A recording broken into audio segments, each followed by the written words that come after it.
ಇವತ್ತಿನ ಯಂಗ್ ಜನರೇಷನ್ಸ್ಗೆ ಯಾವಾಗಲೂ ಉತ್ಸಾಹದ ಚಿಲುಮೆಯಾಗಿ ಕಾಣಿಸುವಂಥ ಒಬ್ಬ ಕಲಾವಿದೆ. ಪಾತ್ರ ಮಾಡ್ತಾ ಇದ್ರೆ, ಮೇಕಪ್ ಹಾಕ್ತಾ ಇದ್ರೆ ನಮಗೆ ಲವಲವಿಕೆ ಜಾಸ್ತಿ ಆಗುತ್ತೆ, ಮತ್ತೆ ಎಮೋಷನಲ್ ಜಾಸ್ತಿ ಇರುತ್ತೆ. ಈ ರಂಗಭೂಮಿಯಲ್ಲಿ ತಮ್ಮ ನಿಲುವನ್ನ ಗಟ್ಟಿಪಡಿಸ್ಕೊಂಡ್ರು, ಹೆಜ್ಜೆ ಗುರುತನ್ನ ಮೂಡಿಸಿದ್ದಾರೆ. ಎಲ್ಲ ರೀತಿಯಿಂದ ನಾವು ಹ್ಯಾಪಿ ಆಗಿರ್ತೀವಿ. ನಮಗೆ ದುಡ್ಡು ಕಾಸು ಏನು ಬೇಡ, ರಂಗಭೂಮಿ ಬೇಕು. ಈಗ ಯೋಚನೆ ಮಾಡಿ ಕಲಾ ಸೇವೆ ಮಾಡೋರಿದ್ದಾರೆ, ಅವಾಗ ಸೇವೆ ಮಾಡಿ ಪೇಮೆಂಟ್ ಇಸ್ಕೊಳ್ಳೋದು. ಬಟ್ ಅವಾಗಲೇ ಫಿಕ್ಸ್ ಆಗಿದ್ರ ನನ್ನ ಜಾಗ ರಂಗಭೂಮಿ. ನಮಗೆ ಕಲೆನೇ ಜೀವ, ಕಲೆನೇ ಉಸಿರು. ಈ ಮನೋರಂಜನೆ ಮನೆಗೆ ಬಂದು ನಮ್ಮ ನಾಟಕಗಳೆಲ್ಲ ನಿಂತೋಯ್ತು. ಆ ರಾಘವೇಂದ್ರ ಸ್ವಾಮಿ ಅನುಗ್ರಹ ಆದರೆ ರಾಜ್ಕುಮಾರ್ ನಮ್ಮ ಮನೆಗೆ ಬರ್ಬೇಕು ನೋಡ್ರಿ. ಕರೆಕ್ಟ್ ಗುರುವಾರ ದಿವಸ ಬೆಳಗ್ಗೆ 10 ಗಂಟೆಗೆ ನಮ್ಮ ಮನೆಗೆ ರಾಜ್ಕುಮಾರ್ ಅವ್ರು ಬಂದರು. ಅಷ್ಟೊಂದು ಕಷ್ಟ ಯಾಕೆ ಪಡ್ತೀಯ ನೀನು, ಈ ತಗಡು ಮನೇಲಿ ಹಾಕಿರ್ತೀಯ ಅಂತಂದು. ನೀನು ಚೆನ್ನಾಗಿದ್ದರೆ ಸಾಕು, ಇವ್ರನ್ನ ಸಾಕ್ತಾ ಇದೆಯಲ್ಲ ಅಂತೇಳಿ ಏನೂ ತಗೊಳ್ಳಿಲ್ಲ. ಸುಧೀರ್ ಅವ್ರು ಸತ್ತ ಮೇಲೆ ನಾನು ತುಂಬ ಫೇಸ್ ಮಾಡಬೇಕಾಯ್ತು. ಒಂದು ದಿವಸನೂ ಸುಧೀರ್ ಅವ್ರ ಜೊತೆಲಿ ನಾನು ಹೀರೋಯಿನ್ ಆಗಿ ಪಾಠ ಮಾಡಿ, ಈ ಕುಂಕುಮ ಹಚ್ಚಿ ಹೋಗ್ತೀನಿ, ನೀನು ನನ್ನಲ್ಲಿ ಕುಂಕುಮ ಇದ್ದರೆ ನಾ ಸತ್ತ ಕಾಲಕ್ಕೂ ನೀ ಕುಂಕುಮ ತೆಗಿಬಾರ್ದು ಅಂತ ಹೇಳಿ ಅಂಬರೀಷ್ ಅಣ್ಣವರೇ ಹೇಳ್ತಿದ್ರು, ಸುಧೀರ ನೀನೇನು ಚಟ ಇಲ್ಲ, ನೀನು ಹೀರೋ ಕಣ ಜೀವನದಲ್ಲಿ. ಅನ್ನ ಕೊಟ್ಟವ್ರನ್ನ, ಆಶ್ರಯ ಕೊಟ್ಟವ್ರನ್ನ ಯಾವತ್ತೂ ಮರಿಬಾರ್ದು ಅಂತ ಹೇಳಿ ಅಂಬರೀಷ್ ನಿಲಿಯ ಅಂತ ಮನೆಗೆ ಹೆಸರಿಟ್ಟು ಮನೆಗೆ. ಮಕ್ಕಳು ಏನಾಗ್ತಾರೆ ಅಂತ ಅವ್ರು ನೋಡಲೇ ಇಲ್ಲ. ಮಕ್ಕಳ ಭವಿಷ್ಯನ ಅವ್ರು ಯೋಚನೆನೇ ಮಾಡಿದ್ದಿಲ್ಲ. ಏನೋ ಮುದ್ದಾಗಿದ್ದಾರೆ, ಸಣ್ಣವರು ಚೆನ್ನಾಗಿದ್ದಾರೆ ಅಷ್ಟೇ.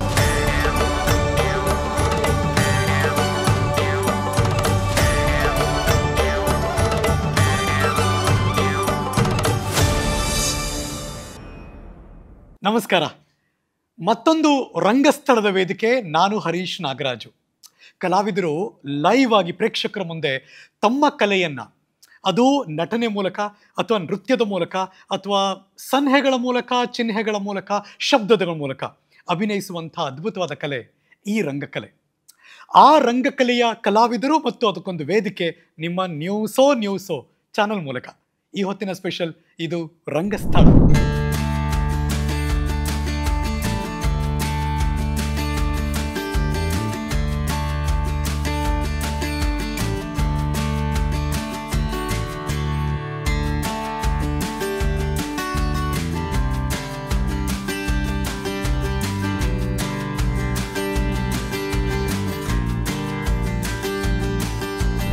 ನನಗೆ ತುಂಬ ಪ್ರೀತಿ ಪಾತ್ರ ಆದವರು ನಂಬರ್ 1. ನಂಬರ್ 2, ಅವ್ರನ್ನ ನಾವು ಯಾವಾಗ ನೋಡಿದ್ರೂ ಕೂಡ ಒಂದು ಹಸನ್ಮುಖತನ ಯಾವಾಗಲೂ ಇದ್ದೇ ಇರುತ್ತೆ. ನನಗೆ ಸಂಸ್ಕೃತದಲ್ಲಿ ಒಂದು ನಾಣ್ಣುಡಿ ನೆನಪಾಗುತ್ತೆ, ಹಸನ್ಮುಖಿ ಸದಾ ಸುಖಿ ಅಂತ. ಅವ್ರು ಹಾಗಿದ್ದಾರೆ ಅಂತ ನಂಬರ್ 1. ನಂಬರ್ 2, ಇವತ್ತಿನ ಯಂಗ್ ಜನರೇಷನ್ಸ್ಗೆ ಯಾವಾಗಲೂ ಉತ್ಸಾಹದ ಚಿಲುಮೆಯಾಗಿ ಕಾಣಿಸುವಂಥ ಒಬ್ಬ ಕಲಾವಿದೆ. ವೃತ್ತಿ ರಂಗಭೂಮಿ ಮತ್ತು ಹವ್ಯಾಸಿ ರಂಗಭೂಮಿ ಅಂತ ಮಾತಾಡ್ತೀವಲ್ಲ, ಅದರಲ್ಲಿ ವೃತ್ತಿ ರಂಗಭೂಮಿಯ ಅಪ್ಪಟ ಕಲಾವಿದೆ. ಸಾಮಾನ್ಯವಾಗಿ ರಂಗಭೂಮಿಯಲ್ಲಿ ತುಂಬ ಜನ ಇಲ್ಲಿ ಕೂತು ಮಾತಾಡ್ತಿರ್ಬೇಕಾದ್ರೆ ಅವರ ಹಿಂದೆ ಒಂದು ಲೆಗೆಸಿ ಇರುತ್ತೆ. ಅವರ ತಾತ, ಅವರ ತಂದೆಯವರು ಅಥವಾ ಅಮ್ಮ, ಇವರೆಲ್ಲರೂ ಕೂಡ ಈ ಕ್ಷೇತ್ರದಲ್ಲಿ ಕೆಲಸ ಮಾಡಿರ್ತಾರೆ. ತದನಂತರ ಮಕ್ಕಳು ಹಾಗೆ ಬಂದ್ಬಿಡ್ತಾರೆ.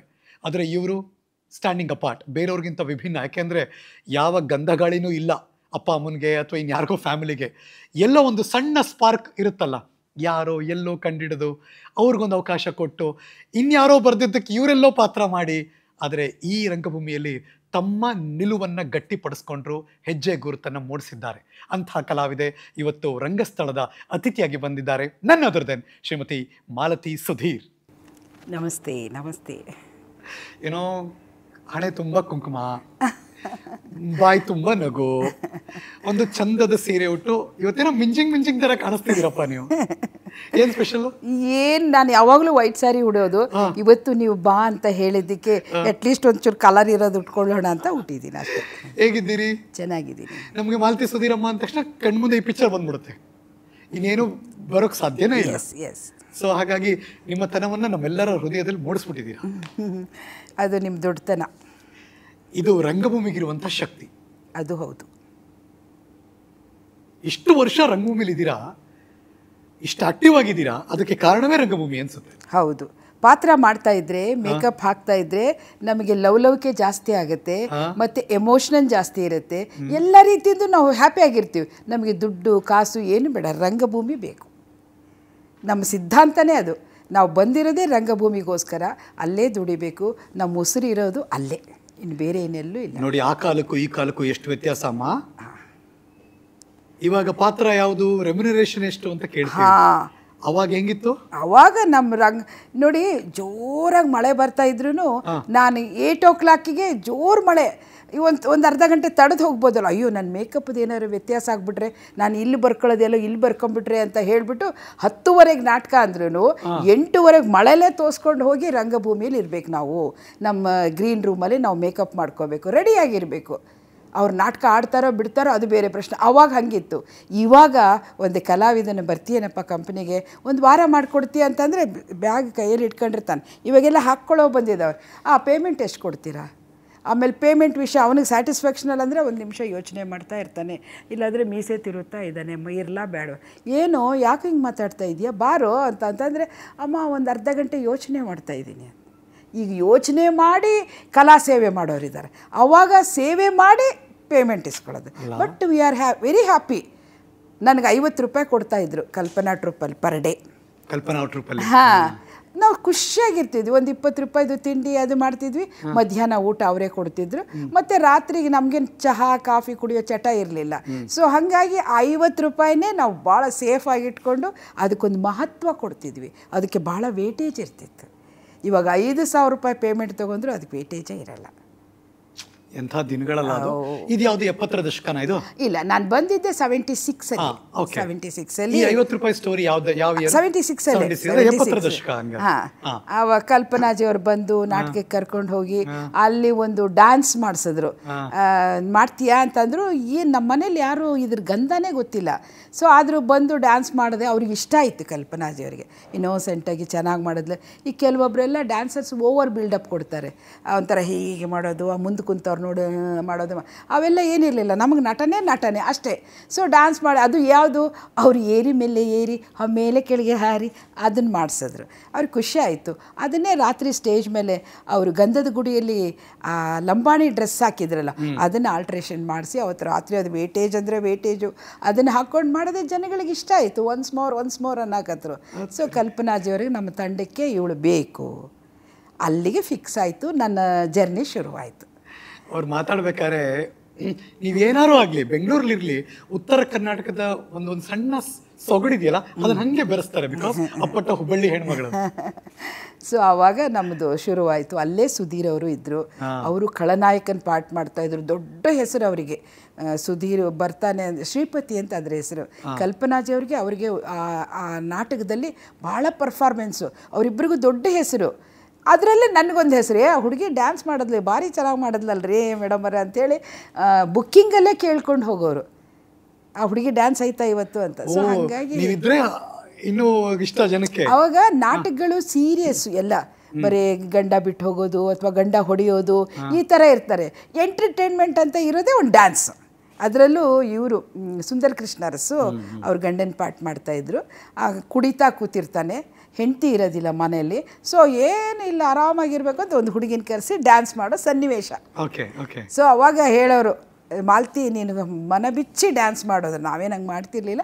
ಸೊ ಎಷ್ಟು ಬೇಕೋ ಅಷ್ಟು. ಅಣ್ಣನ ಮುಟ್ಟಕ್ಕೆ ಸಹಿತ ನಾನು ಹೆದರ್ತಿದ್ದೆ. ಸುಂದರ್ ಕೃಷ್ಣ ಅರಸು ಹುಡುಗಿ ಅವಾಗ್ಲೇ ಬುಲ್ಬುಲ್ ಅಂತಿದ್ರು ಅವರು. ಬುಲ್ಬುಲ್ ಚೆನ್ನಾಗಿ ಡ್ಯಾನ್ಸ್ ಮಾಡಿದೆ ನೀನು ಅಂತ ಹೇಳೋರು. ಅಲ್ಲಿಂದ ಕಾಲಿಟ್ಟಿದ್ದ ಟೈಮ್ ಚೆನ್ನಾಗಿತ್ತು, ಕಲ್ಪನಾಜಿ ಅವ್ರು ಕರೆದಿದ್ದ ಟೈಮ್ ಚೆನ್ನಾಗಿತ್ತು. ಏನೋ ರಂಗಭೂಮಿಗೆ ಬಂದೆ, ಮತ್ತೆ ತಿರುಗಿ ನೋಡಲೇ ಇಲ್ಲ. ಇವತ್ತಿಗೂ ರಂಗಭೂಮಿ ಹುಚ್ಚು. ಇದು ಚೆನ್ನಾಗಿದೆ ಪದ. ಅಂದರೆ ಹುಚ್ಚಿಡಿದ್ ಬಿಡಲ್ಲ ಅಂತ. ಆಸೆ ಆಸಕ್ತಿ ಅಲ್ಲ, ಇದು ಹುಚ್ಚು. ನೋಡ್ರಿ, ಅದೇ ಹುಚ್ಚ ಹೋಗೋವರೆಗೂ ಮದುವೆ ಆಗಲ್ಲ, ಮದುವೆ ಆಗೋವರೆಗೂ ಹುಚ್ಚು ಹೋಗಲ್ಲ ಅಂತ ಸಾಮಾನ್ಯವಾಗಿ ಹೇಳ್ತಾರೆ. ನಮಗೆ ರಂಗಭೂಮಿನೇ ಎಲ್ಲ. ನಮ್ಮ ತಂದೆ ತಾಯಿ ಎಷ್ಟು ಹತ್ತಿದ್ದಾರೆ. ನಮ್ಮ ಮಗಳು ಹೋಗಿ ಡ್ಯಾನ್ಸ್ ಮಾಡ್ತಾಳೆ, ಜನ ಹುಯಿ ಅಂತಾರೆ. ನಮ್ಮ ಸಂಪ್ರದಾಯ ಅಲ್ಲ ಇದು.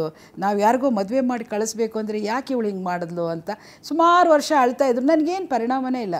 ನಂಗೆ ರಂಗದೇವತೆ ಒಲ್ದಿದ್ದಾಳೆ, ರಂಗದೇವತೆ ಕರ್ಕೊಂಡಿದ್ದಾಳೆ, ರಂಗದ ಭೂಮಿ ಮೇಲೆ ಅಲ್ಲೇ ನಟನನ್ನು, ಅಲ್ಲೇ ಗಂಡ ಅಂತ ನಟನನ್ನು ಕೊಟ್ಟಿದ್ದಾಳೆ. ಇನ್ನೇನು ಬೇಕು? ಆ ತಾಯಿ ಒಲಿದ್ರೆ ಅದು ಏನೋ ಸಿರಿ ಅಂತ ಯಾರಿಗೆ ಕೊಟ್ಟಿದ್ದಾರೆ ಇಲ್ಲ ಗೊತ್ತಿಲ್ಲ, ನನಗಂತೂ ಕೊಟ್ಟಿದ್ದಾರೆ. ರಂಗಭೂಮಿಗೆ ಬಂದೆ, ಅಲ್ಲಿ ಸೇವೆ ಮಾಡ್ತಾ ಇದ್ದೆ. ಜನರು ಮತ್ತು ಅಭಿಮಾನಿಗಳ ಪ್ರೀತಿ ಭಾಳ ಮುಖ್ಯ. ಅಭಿಮಾನಿಗಳು ಒಲಿಲಿಲ್ಲ ಅಂದರೆ ದೇವತೆನೂ ಒಲಿಯಲ್ಲ. ಸೊ ಅವ್ರು ಇಷ್ಟಪಟ್ಟರು. ಅಲ್ಲೇ ಸುಧೀರ್ ಅಂತ ಗಂಡನ್ನೂ ನನಗೆ ದೇವ್ರು ಕೊಟ್ಟರು. ಮತ್ತು ಏನು ಬೇಕು? ಆಕೆ ಸೇವೆ ಮಾಡೋದ್ರಲ್ಲಿ ಏನು ತಪ್ಪೇನಿಲ್ಲ. ಆಕೆ ಬೇಕು ನಮಗೆ ರಂಗತಾಯಿ. ಬಟ್ ಅವಾಗಲೇ ಫಿಕ್ಸ್ ಆಗಿದ್ರ ನನ್ನ ಜಾಗ ರಂಗಭೂಮಿ ಅಂತ? ಓ ಎಸ್, ಇವತ್ತಿಗೂ ರಂಗದೇವತೆ ರಂಗ ನಟರಾಜ ರಂಗ ಸರಸ್ವತಿನ ಪೂಜೆ ಮಾಡಿ ಬೇರೆ ಪೂಜೆ ಮಾಡ್ತೀನಿ. ಹೇಗಿತ್ತು ಕಲ್ಪನಾ ಅವರ ಆ ಗರಡಿ? ಆ ಗರಡಿಯಲ್ಲಿ ನಾವು ನನಗೇನು 16 ಇಯರ್ಸ್ ಅವಾಗ ತುಂಬ ಭಯ. ಅವರು ಒಂದು ಸಿದ್ಧಾಂತ ಕಳಿಸಿದ್ದಾರೆ ನಮಗೆ, ರಂಗಭೂಮಿಯಲ್ಲಿ ಹೀಗೆ ಇರಬೇಕು. ಯಾವುದೇ ಒಂದು ವಸ್ತು ಹಿಂಗೆ ಮುಚ್ಚಿಟ್ಕೊಂಡಿದ್ರೆ ನಿಮಗೆ ಕ್ಯೂರಿಯಾಸಿಟಿ ಜಾಸ್ತಿ, ಕೈಯಲ್ಲಿ ಏನಿದೆ ಏನು ಇಟ್ಕೊಂಡಿದ್ದಾರೆ ಅವರು ಅಂತ. ಅದು ಹಿಂಗೆ ಬಿಚ್ಚಿಬಿಟ್ರೆ ಏನಿಲ್ಲ ಬಿಡಿ ಇವ್ರ ಕೈಯಲ್ಲಿ ಆಗುತ್ತೆ. ಹಾಗೆ ಕಲಾವಿದರು ಯಾವಾಗಲೂ ಜನಗಳ ಕಣ್ಣಿಗೆ ಕಾಣಬಾರ್ದು, ವೇದಿಕೆ ಮೇಲೆ ನೋಡಬೇಕು, ಅವ್ರನ್ನ ಸಿನಿಮಾ ಪರದೆ ಮೇಲೆ ನೋಡಬೇಕು, ಬೇರೆ ಹಗಲೊತ್ತಲ್ಲಿ ಕಾಣಬಾರ್ದು. ಅವ್ರು ಮುಚ್ಚಿಟ್ಕೊಂಡ್ರೆ ನೋಡಬೇಕು ಅಂತ ಆಸೆ ಬರುತ್ತೆ.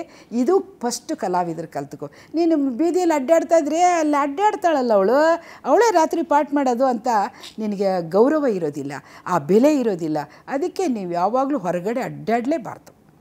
ಒಂದು ಊರಲ್ಲಿ ನಾವು ಬೆಳಗಾಂ ಕ್ಯಾಂಪ್ ಮಾಡಿದ್ರೆ ಅಲ್ಲಿ ನಾನು ರೂಮ್ ಬಿಟ್ಟು ಈಚೆ ಹೋಗಂಗೆ, ಮತ್ತೆ ವಯಸ್ಸಿನ ಹುಡುಗಿಯರು ರೂಮ್ ಬಿಟ್ಟು ಹೋಗಬಾರ್ದು, ಆಮೇಲೆ ಜನಗಳ ಕಣ್ಣಿಗೆ ಕಾಣಿಸ್ಕೋಬಾರ್ದು. ಅವಾಗಲೇ ನಿನ್ನೆ ಸ್ಟೇಜ್ ಮೇಲೆ ನೋಡಿ ವಾ ಅಂತಾರೆ. ಕರೆಕ್ಟ್. ಅದು ನಮಗೆ ಆಕೆ ತಾಯಿ ಕಲಿಸ್ಕೊಟ್ಟಿದ್ದು. ಅದು ಬಿಟ್ಟಾದಮೇಲೆ ಮೇಕಪ್ ಹಚ್ಕೊಳ್ಬೇಕಾದ್ರೆ ಕನ್ನಡಿ ಮುಂದೆ ಕೂತ್ಕೊಂಡು ಫಸ್ಟು ನಮ್ಮ ಫೇಸ್ ಎಲ್ಲ ನೋಡ್ಕೋಬೇಕು, ನಾವು ಏನು ಮಾಡಬೇಕು, ಹೇಗಿರಬೇಕು ಅಂತ. ಅದಾದಮೇಲೆ ಬಣ್ಣ ಹಚ್ಚೋದಕ್ಕಿಂತ ಮುಂಚೆ ನಮ್ಮ ಫೇಸಿನ ವ್ಯಾಲ್ಯೂಯೇಷನು ಕನ್ನಡಿ ತೋರಿಸುತ್ತೆ ಅಲ್ವಾ, ನೀನು ಹೀಗಿದೆಯಾ ಅಂತ. ಅದಕ್ಕೆ ಫಸ್ಟು ಕನ್ನಡಿ ದೇವತೆನ ಪೂಜೆ ಮಾಡಬೇಕು. ಓ, ಕಲ್ಪನಾ ಅವ್ರು ಮಾಡ್ತಿದ್ರೆ ಇದು? ಹಾಂ, ಕಲ್ಪನಾ ಅವ್ರು ಮಾಡ್ತಿದ್ರು. ರಾಘವೇಂದ್ರ ಸ್ವಾಮಿಗಳಿಗೆ 5 ಬೊಟ್ಟಿಟ್ಟು ಆಮೇಲೆ ಓಂ ಅಂತ ಬರೆದು 3 ಈಶ್ವರಿಗೆ ಟ್ರಿಪ್ ಹಾಕಿ ಅವ್ರ ಬೈಬೇಕು. ಅವ್ರದ್ದು ದೊಡ್ಡ ಕನ್ನಡಿ. ಯಾರ್ದು?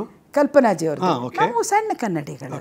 ಸೊ ಅದನ್ನೇ ನಾವು ಅದರಲ್ಲೇ ಅದನ್ನು ಮಾಡಿ ಕನ್ನಡಿಗೆ ಬೊಟ್ಟಿಗೆ ಪೂಜೆ ಮಾಡೋದು. ಫಸ್ಟ್ 5 ಬೊಟ್ಟಿಡೋದು ಆ ತಾಯಿಗಿಟ್ಟಂಗೆ, ಈಶ್ವರಿಗೆ 3 ಓಂ ಅಂತ ನಮ್ಗೆ ಒಳ್ಳೇದು ಮಾಡಪ್ಪ ಅಂತ ಹೇಳಿ ಆ ಕನ್ನಡಿಗೆ ಪೂಜೆ ಮಾಡಿ ನಾವು ಬೊಟ್ಟು ಇಟ್ಕೊಂಡು ಮೇಕಪ್ ಹಚ್ಕೊಳ್ಳೋದು. ಈ ಸಿದ್ಧಾಂತನ ಕಲ್ಪನಾಜಿಯವ್ರು ನಮ್ಗೆ ಹೇಳ್ಕೊಟ್ಟಿದ್ದಾರೆ. ಅವರು ಮತ್ತು ಬಟ್ಟೆಗಳನ್ನು ಶಿಸ್ತಾಗಿ ಕ್ಲೀನಾಗಿ ಐರನ್ ಮಾಡಿ ಸ್ಟೇಜ್ಗೆ ಹಾಕ್ಕೊಂಡು ಹೋಗಬೇಕು. ಇವೆಲ್ಲ ಒಳ್ಳೆತನ ಹೇಳ್ಕೊಟ್ಟಿದ್ದಾರೆ ನಮಗೆ. ಯಾಕೆಂದ್ರೆ ಪ್ರಾರಂಭದಲ್ಲಿ ಯಾರು ಹೇಗೆ ಬೆಳೆಸ್ತಾರೋ, ಹೇಗೆ ತಿಳುವಳಿಕೆ ಕೊಡ್ತಾರೋ ಅದು ಲೈಫ್ ಲಾಂಗ್ ಇದ್ಬಿಡುತ್ತೆ. ಹಾಗಾಗಿ ಅವರ ಗರಡಿ ತುಂಬಾ ಇಂಪಾರ್ಟೆಂಟ್. ಆಮೇಲೆ ಅವ್ರು ರಾಯರ ಭಕ್ತರು ಕಲ್ಪನಾಜಿಯವರು. ಸೊ ನಮಗೂ ಇವತ್ತಿಗೂ ನಮ್ಮ ಸುಧೀರ್ ಅವರು, ನಾವು, ನಮ್ಮ ಮಕ್ಕಳು ಎಲ್ಲ ರಾಯರ ಪೂಜೆನೇ ಮಾಡ್ತೀವಿ. ಯಾಕೆ?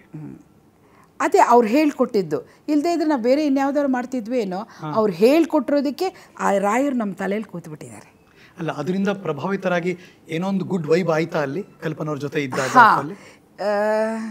ಒಂದು ಸರಿ ಕಲ್ಪನಾ ಅವ್ರು ಸತ್ತೋದ್ರು, ನಮಗೊಂದು ಮಗು ಆಯಿತು, ಬ್ಯಾಂಗ್ಳೂರಿಗೆ ಬಂದವು. ವೈಯಾಲಿ ಕಾವಲಲ್ಲಿ ಒಂದು ಚಿಕ್ಕ ಮನೆ, ಎಷ್ಟು ಅಂತಂದರೆ 15 ಮನೆ, 15 ಬಚ್ಚಲಲ್ಲಿ ಸ್ನಾನ ಮಾಡಿದ್ರೆ ಸುಧೀರ್ ಅವ್ರ ಮನೆ ತುಂಬ ನೀರು ಬೀಳ್ತಿತ್ತು.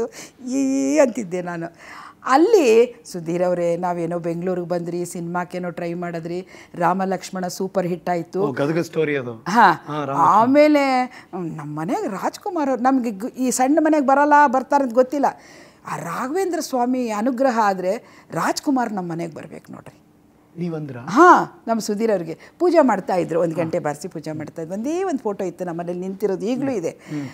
ಆ ಪೂಜೆ ಮಾಡ್ತಾ ಇರಬೇಕು, ಪೂಜೆ ಮಾಡ್ತಾ ಇದ್ದೀರಿ, ರಾಜ್ಕುಮಾರ್ ನಮ್ಮ ಮನೆಗೆ ಕರೆಸಿದ್ರೆ ನೀನು ದೊಡ್ಡ ನಟ ಆಗ್ತೀಯ, ನಿನಗೆ ಒಂದು ಇತಿಹಾಸ ಬರುತ್ತೆ ಅಂದ ತಕ್ಷಣ ಅವ್ರು ಏನೂ ಮಾತಾಡಲಿಲ್ಲ. ಪೂಜೆ ಮಾಡಿದ್ರು, ಹಣೆಗೆ ಬಾಚ್ಕೊಂಡ್ರು, ತಿಂಡಿ ತಿಂದರು, ಹೋದರು. ಆ ಜೊಜೆಲಾಗ ಹೋದ್ರು. ಕರೆಕ್ಟ್ ಗುರುವಾರ ದಿವಸ ಬೆಳಗ್ಗೆ 10 ಗಂಟೆಗೆ ನಮ್ಮ ಮನೆಗೆ ರಾಜ್ಕುಮಾರ್ ಅವರು ಬಂದರು. ಹಾಂ, ಸತ್ಯ ಮಾತಿದೆ. ರಾಜ್ಕುಮಾರ್ ಅವರು ಮುಂದ್ಗಡೆ ಕೂತಿದ್ರು, ಪಾರ್ವತಮ್ಮರು ಹಿಂದ್ಗಡೆ ಕೂತಿದ್ರು, ಡ್ರೈವರು. ಆಮೇಲೆ ಯಾರು ಬಂದರು ಇಷ್ಟು ಸಣ್ಣ ಮನೆಗೆ ಅಂಥೇಳಿ ಹಿಂಗೆ ನೋಡ್ತೀವಿ. ಅವ್ರು ಇಂಪಾಲಕ್ಕೆ ದೊಡ್ಡ, ಯಾರು ಬೇಕು ನಿಮಗೆ ಹಿಂಗೆ ಅನ್ನಕ್ಕೆ ಹೋದೆ. ರಾಜ್ಕುಮಾರ್ ಅವರೇ ಇದ್ದರು. ಅಮ್ಮ ಸುಧೀರ್ ಇದ್ದಾನ ಅಂತಂದರೆ ಅವ್ರು ಎಲ್ಲ ಹೊರಗಡೆ ಅಂಗಡಿಗೆ ಹೋಗ್ಬಿಟ್ಟಿದ್ರು. ಅವಾಗ ಏನು ಹೇಳಕ್ಕೆ ಬರಲಿಲ್ಲ ನನಗೆ. ಇದ್ದಾರೆ ಕರ್ಕೊಂಬರ್ತೀನಿ, ಅಂಗಡಿಗೆ ಹೋಗಿದ್ದಾರೆ ಅಂತಂದರೆ, ನೋಡಮ್ಮ ನಾನು ಅಲ್ಲಿ ವರ್ಧಣ್ಣವ್ರ ಮನೇಲಿ ಇರ್ತೀನಿ, ನಮ್ಮ ಮನೆಯಿಂದ 5ನೇ ಮನೆ ವರ್ಧಣ್ಣವ್ರದ್ದು. ಅವ್ರ ಮನೇಲಿ ಕೂತಿರ್ತೀನಿ. ಅವರು ವೀಣೆ ಕಲಿಯೋದಕ್ಕೆ ಅಲ್ಲಿ ಬರ್ತಿದ್ರು. ಅಲ್ಲಿ ಕೂತಿರ್ತೀನಿ. ಸುಧೀರ್ ಬಂದ ತಕ್ಷಣ ಕಳಿಸ್ಕೊಡು. ನಾನು ಓಡೋಗಿ ಅಲ್ಲಿ ಅಂಗಡಿ ಹತ್ರ ಮಾತಾಡ್ತಾ, ಸುಮ್ಮನೆ ಏನು ಕೆಲಸ ಇರಲಿಲ್ಲಲ್ಲ, ಮಾತಾಡಿದೆ. ಹೋಗಿ ಕರ್ಕೊಂಡು ಬಂದೆ. ಒಂದೇ ಉಸಿರಲ್ಲಿ ವರ್ಧಣ್ಣವ್ರ ಮನೆಗೆ ಹೋದರು. ಆವಾಗ 2 ಪಿಕ್ಚರ್ಗೆ ಅವರು ಬುಕ್ ಮಾಡಿಕೊಂಡು 10,000 ರೂಪಾಯಿ ನಮ್ಮ ಸುಧೀರ್ ಅವ್ರು ಕೊಟ್ಟರು. ಅವಾಗ 10,000 ಅಂದರೆ ಅದು 10 ಲಕ್ಷನೇ ನಮಗೆ. ತಕ್ಷಣ ನೋಡು, ರಾಯರು ಬಂದರು ಇವತ್ತು ನಮಗೆ ಹೆಲ್ಪ್ ಮಾಡಿದ್ರು ಅಂತೇಳಿ ಮಾರನೇ ದಿವಸನೇ ಮಂತ್ರಾಲಯಕ್ಕೆ ಹೋಗ್ಬಿಟ್ವಿ. ಮಂತ್ರಾಲಯಕ್ಕೆ ಹೋಗಿ ನಾನು ಹೇಳಿ ತಪ್ಪಾಯ್ತಪ್ಪ, ಉರುಳು ಸೇವೆ ಮಾಡ್ತೀನಿ ನಿನಗೆ ಅಂತೇಳಿ ಉರುಳು ಸೇವೆ ಮಾಡಿ ದೇವರಿಗೆ ಪೂಜೆ ಮಾಡಿ ಸಮಾಧಾನದಿಂದ ಮತ್ತೆ ಬಂದ್ವಿ. ಅವಾಗಿಂದ ಕಂಟಿನ್ಯೂ ಸುಧೀರ್ ಅವರು ನಾರದ ವಿಜಯ ಅಂತೆ ಮತ್ತು ಎಲ್ಲ ಪಿಕ್ಚರ್ಗಳು ಗೊತ್ತಲ್ಲ, ಅಂಬರೀಷ್ ಅಣ್ಣವ್ರು ಕರೆಸಿ ಅವ್ರ ಸಿನಿಮಾದಲ್ಲಿ ಪಾತ್ರ ಕೊಟ್ಟರು, ವಿಷ್ಣು ಸರ್ ಕೊಟ್ಟರು, ಆಮೇಲೆ ಶಂಕರ್ ನಾಗ್ ಅವರು ಎಲ್ಲ ಕೊಟ್ಟು ನಮ್ಮೂರವರು ಅಂತ ಹೇಳಿ ಒಟ್ಟು ಗಾಡಿ ನಿಲ್ಲಿಲ್ಲ. ಅವರು ಉಸಿರಿರೋವರೆಗೂ ಸಾಯೋವರೆಗೂ ಅವರು ಪಾತ್ರ ಮಾಡ್ತಾನೆ ಇದ್ರು. 15 ಮನೆಯಿಂದ ದೊಡ್ಡ ಮನೆ ಆಯಿತು. ಅದಾದಮೇಲೆ ಅದೇ ಮನೆಯಲ್ಲೇ ಇದ್ವಿ. ಯಾರಾದರೂ ಬಂದರೆ ಒಂದು ಕುರ್ಚಿ ಇಲ್ಲ ಅಂತ ಹೇಳಿದ್ದಕ್ಕೆ ಈ ಸಿನಿಮಾ ಶೂಟಿಂಗ್ ನಡೆಯುವಾಗ ಒಂದು ಕುರ್ಚಿ ಕೊಡ್ತಿದ್ರು ಅವ್ರಿಗೆ, ಈ ಬೆಲ್ಟ್ ಇರೋಂಥ ಕುರ್ಚಿ ಸುಧೀರ್ ಅವರಿಗೆ, ಇದು ಅಂಬರೀಷ್ ಅವರಿಗೆ, ಇದು ಇನ್ನೊಬ್ಬರು ಡ್ಯಾನ್ಸರ್ಗೆ ಅಂತ ಕೊಡ್ತಿದ್ರು. ಆ ಕುರ್ಚಿ ತೊಗೊಂಡು ಬಂದು ಹಾಕ್ಕೊಂಡು ಕುಂಡಿರ್ತಿದ್ರು. ನೋಡಿ ಕುರ್ಚಿಗೆ ಎತ್ಕೊಯ್ತಿದ್ರು. ಮತ್ತು ರಾತ್ರಿ ಶೂಟಿಂಗ್ ತೊಗೊಂಡೋಗ್ತಿದ್ರು, ಬೆಳಗ್ಗೆ ತೊಗೊಂಡೋಗ್ತಿದ್ರು, ರಾತ್ರಿ ತರ್ತಿದ್ದು. ಅದು ಒಂದೇ ಕುರ್ಚಿ, ಯಾರು ಬಂದರೆ ಕುತ್ಕೊಳ್ಳೋಕ್ಕೆ. ಅದರಲ್ಲಿ ಸುಧೀರ್ ಅವರು ಅಂತ ಒಂದು ಇದಿರುತ್ತೆ, ಬರೆದು ಹಾಕಿರ್ತಾರೆ, ಒಂದು ದಿಂಬಿನ ಥರ ಹಾಕಿರ್ತಾರೆ. ಅದನ್ನು ತೆಗಿಯೋದು, ಬೆಳಗ್ಗೆ ಅದನ್ನು ಹಾಕಿ ಕಳಿಸೋದು. ಆಮೇಲೆ ಎಲ್ಲರ ಒಂದು ಜಾಗ ತೊಗೊಂಡು ಮನೆ ಕಟ್ಸೋಣ ಏನಾರು. ಸುಧೀರ್ ಅವ್ರ ದುಡಿಮೆಯಲ್ಲಿ ಅವ್ರಿಗೆ ಯಾವ ಚಟ ಇಲ್ಲದೆ ಇರೋದ್ರಿಂದ ಎಷ್ಟೇ ಬಂದರೂ ನನ್ನ ಹತ್ರನೇ ಕೊಡ್ತಿದ್ರು ಅಂತ. ಟೈಮ್ ಬಂದಾಗ ಆಗುತ್ತೆ ತೊಗೊಳ್ಳೋ ಸುಧೀರ, ಯಾಕೆ ಯೋಚನೆ ಮಾಡ್ತೀಯಾ ಅಂತ ಹೆಂಗೆ ಹೇಳ್ತಿದ್ರು. ಆ ಕೂಡಿರೋ ದುಡ್ಡೆಲ್ಲ ಒಂದು ಕಡೆ ಇಟ್ಟಿದ್ದೆ. ಎಷ್ಟು ಕೂಡಿತ್ತು? ಅದು 1 ಲಕ್ಷ ರೂಪಾಯಿ ಆಗಿತ್ತು. ಯಾವ ಇಸ್ವಿಲಿದು? 80 ಅವಾಗ ಒಬ್ಬನು ತರಕಾರಿ ಮಾರೋ ನಮ್ಮ ಮನೆ ಹತ್ರ ಬರ್ತಿದ್ದೆ. ಈಗ ಹುಡುಗ ಇದೆ, ಅವ್ನು ಗಂಗಾಧರ್ ಅಂತ ಹೆಸರು. ಆ ಹುಡುಗನಿಗೆ ಹೇಳ್ತಿದ್ದೆ, ಎಲ್ಲಾರ ಜಾಗ ಇದ್ರು ಕಮ್ಮಿ ರೇಟಿಗೆ ನೋಡೋ ಗಂಗಾಧರ ನಂಗೆ ತೋರಿಸು ಅಂತಂದರೆ, ಜಾಗ ಇರಬೇಕು ಕಮ್ಮಿ ರೇಟಿಗೆ ಇರಬೇಕು. ಹಾಂ. ಆಮೇಲೆ ಅಲ್ಲಿ ರಾಜಾಜಿನಗರಲ್ಲಿ ಇದೆ ಒಂದು ಮಣ್ ರೋಡ್ ಇದೆ, ಅಲ್ಲಿದೆ, ತಗೊತೀಯಾ ಅಂತಂದರೆ, ನೀ ಕರ್ಕೊಂಡೋಗಿ ತೋರಿಸು ನೋಡೋಣ ಅಂತಂದರೆ ಈ LIC ಕಾಲನಿಯಲ್ಲಿ ಜಾಗ ತೋರಿಸಿದ್ರು. ಆಮೇಲೆ ಮಾತಾಡಿಕೊಂಡು 1.15ಕ್ಕೆ ಕೊಟ್ಟರು ಅವ್ರು ನಮಗೆ ಜಾಗ. 1 ಲಕ್ಷ ರೂಪಾಯಿ ಕೊಟ್ಟೆ, 15,000 ರೂಪಾಯಿ ಇರಲಿಲ್ಲ.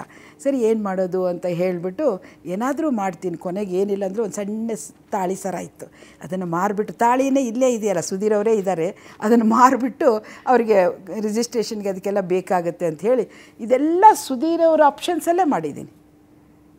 ಇದೆಲ್ಲ ಮಾಡೋದು ಸುಧೀರ್ ಅವ್ರಿಗೆ ಬಂದು ಹೇಳೋದು. ಸುಧೀರ್ ಅವ್ರು ಏನೂ ಪರಿಣಾಮ ಮಾಡ್ಕೊಳ್ತಿರ್ಲಿಲ್ಲ. ಅವಾಗ ಕ್ರಿಕೆಟ್ ಮ್ಯಾಚ್ ತುಂಬ ಹುಚ್ಚವರಿಗೆ. ಕ್ರಿಕೆಟ್ ಮ್ಯಾಚ್ ಮನೆಯಲ್ಲಿ ಒಂದು ಸಣ್ಣ TV ತಂದು ಇಟ್ಕೊಂಡಿದ್ವಿ, ಅದರಲ್ಲೇ ನೋಡೋರು. ಇಬ್ರಿಗೂ? ಯಾರಿಗೆ? ಇಬ್ಬರಿಗೂ ಇಷ್ಟ? ನನಗೆ ಇಷ್ಟ ಇಲ್ಲ, ಅವ್ರಿಗೆ ಇಷ್ಟ.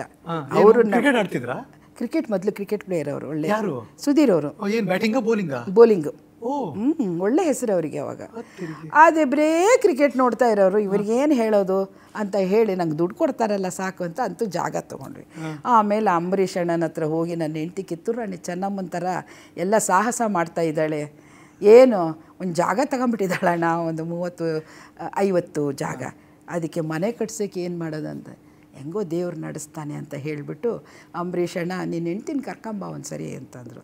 ಇಷ್ಟೆಲ್ಲ ಹಾರಾಡ್ತಾಳಲ್ಲ, ಕರ್ಕೊಂಬ ಅಂದರೆ ಅವ್ರದ್ದು ಶೂಟಿಂಗ್ ಇತ್ತು ಮೆಡ್ರಾಸಿಗೆ ಫಸ್ಟ್ ಟೈಮ್ ಫ್ಲೈಟ್ ಟಿಕೆಟ್ ಕೊಟ್ಟು ಕಳಿಸಿದ್ರು. ಅಲ್ಲಿಗೆ ಹೋದ್ವಿ. ಅಲ್ಲಿಗೆ ಹೋಗಿ ಆಮೇಲೆ ಅಣ್ಣ ಒಂದು ಚೆಕ್ ಕೊಟ್ಟರು ನನಗೆ, ಮನೆ ಕಟ್ಟಿಸ್ಬೇಕು, ನೀನು ನಿಂತು ಕಟ್ಟಿಸ್ಬೇಕು ಅಂತ ಹೇಳಿದ್ರು. ಆಯ್ತಣ್ಣ ಅಂತಂದೆ. ಏನು 5,000 ರೂಪಾಯಿ ಕೊಟ್ಟಿರಬೇಕು ನನಗೆ ಅಂತ ನನ್ನ ಕ್ಯಾಲ್ಕುಲೇಷನ್, ನನ್ನ ಮೈಂಡಿಗೆ. ನೋಡಿದ್ರೆ ಅವರು 50,000 ರೂಪಾಯಿ ಕೊಟ್ಟಿದ್ರು. ಅವಾಗಿನ ಕಾಲಕ್ಕೆ 50,000 ಅಂತೇನೆ ಅದೇ. ಆವಾಗ ಸುಧೀರ್ ಅವರು ಅನ್ನ ಕೊಟ್ಟವ್ರನ್ನ, ಆಶ್ರಯ ಕೊಟ್ಟವ್ರನ್ನ ಯಾವತ್ತೂ ಮರಿಬಾರ್ದು ಅಂತ ಹೇಳಿ ಅಂಬರೀಷ್ ನಿಲಿಯ ಅಂತ ಆ ಮನೆಗೆ ಹೆಸರಿಟ್ಟು ಮನೆ ಕಟ್ಟಿದ್ರು. ಆಮೇಲೆ ಅಣ್ಣನೇ ಬಂದು ಗೃಹ ಪ್ರವೇಶಕ್ಕೆ ಅವರೇ ಎಲ್ಲ ಪೂಜೆ ಮಾಡಿ ಹೋದರು. ಅವರು ಪೂಜೆ ಮಾಡಿದ್ದು ಯಾವಗಳಿಗೇನೋ ಇವತ್ತು ಅದನ್ನು ಆಶ್ರಯವಾಗಿ ಇಟ್ಕೊಂಡಿದ್ದೀವಿ. ಈಗ ನಮ್ಮ ಮಗ ತರುಣ್ ಅದನ್ನು ಆಫೀಸು ಬರೀ ಅದು ಚಿತ್ರರಂಗಕ್ಕೆ ಮೀಸಲಾಗಿರಬೇಕು, ಚಿತ್ರರಂಗದಿಂದನೇ ಬಂದಿರೋ ದುಡ್ಡು, ನಾಟಕದಿಂದ ಬಂದಿರೋ ದುಡ್ಡು ಅಂತ ಹೇಳಿ ಅವನಿಗೊಂದು ಮೈಂಡಲ್ಲಿ ಈಗಲೂ ಇದೆ.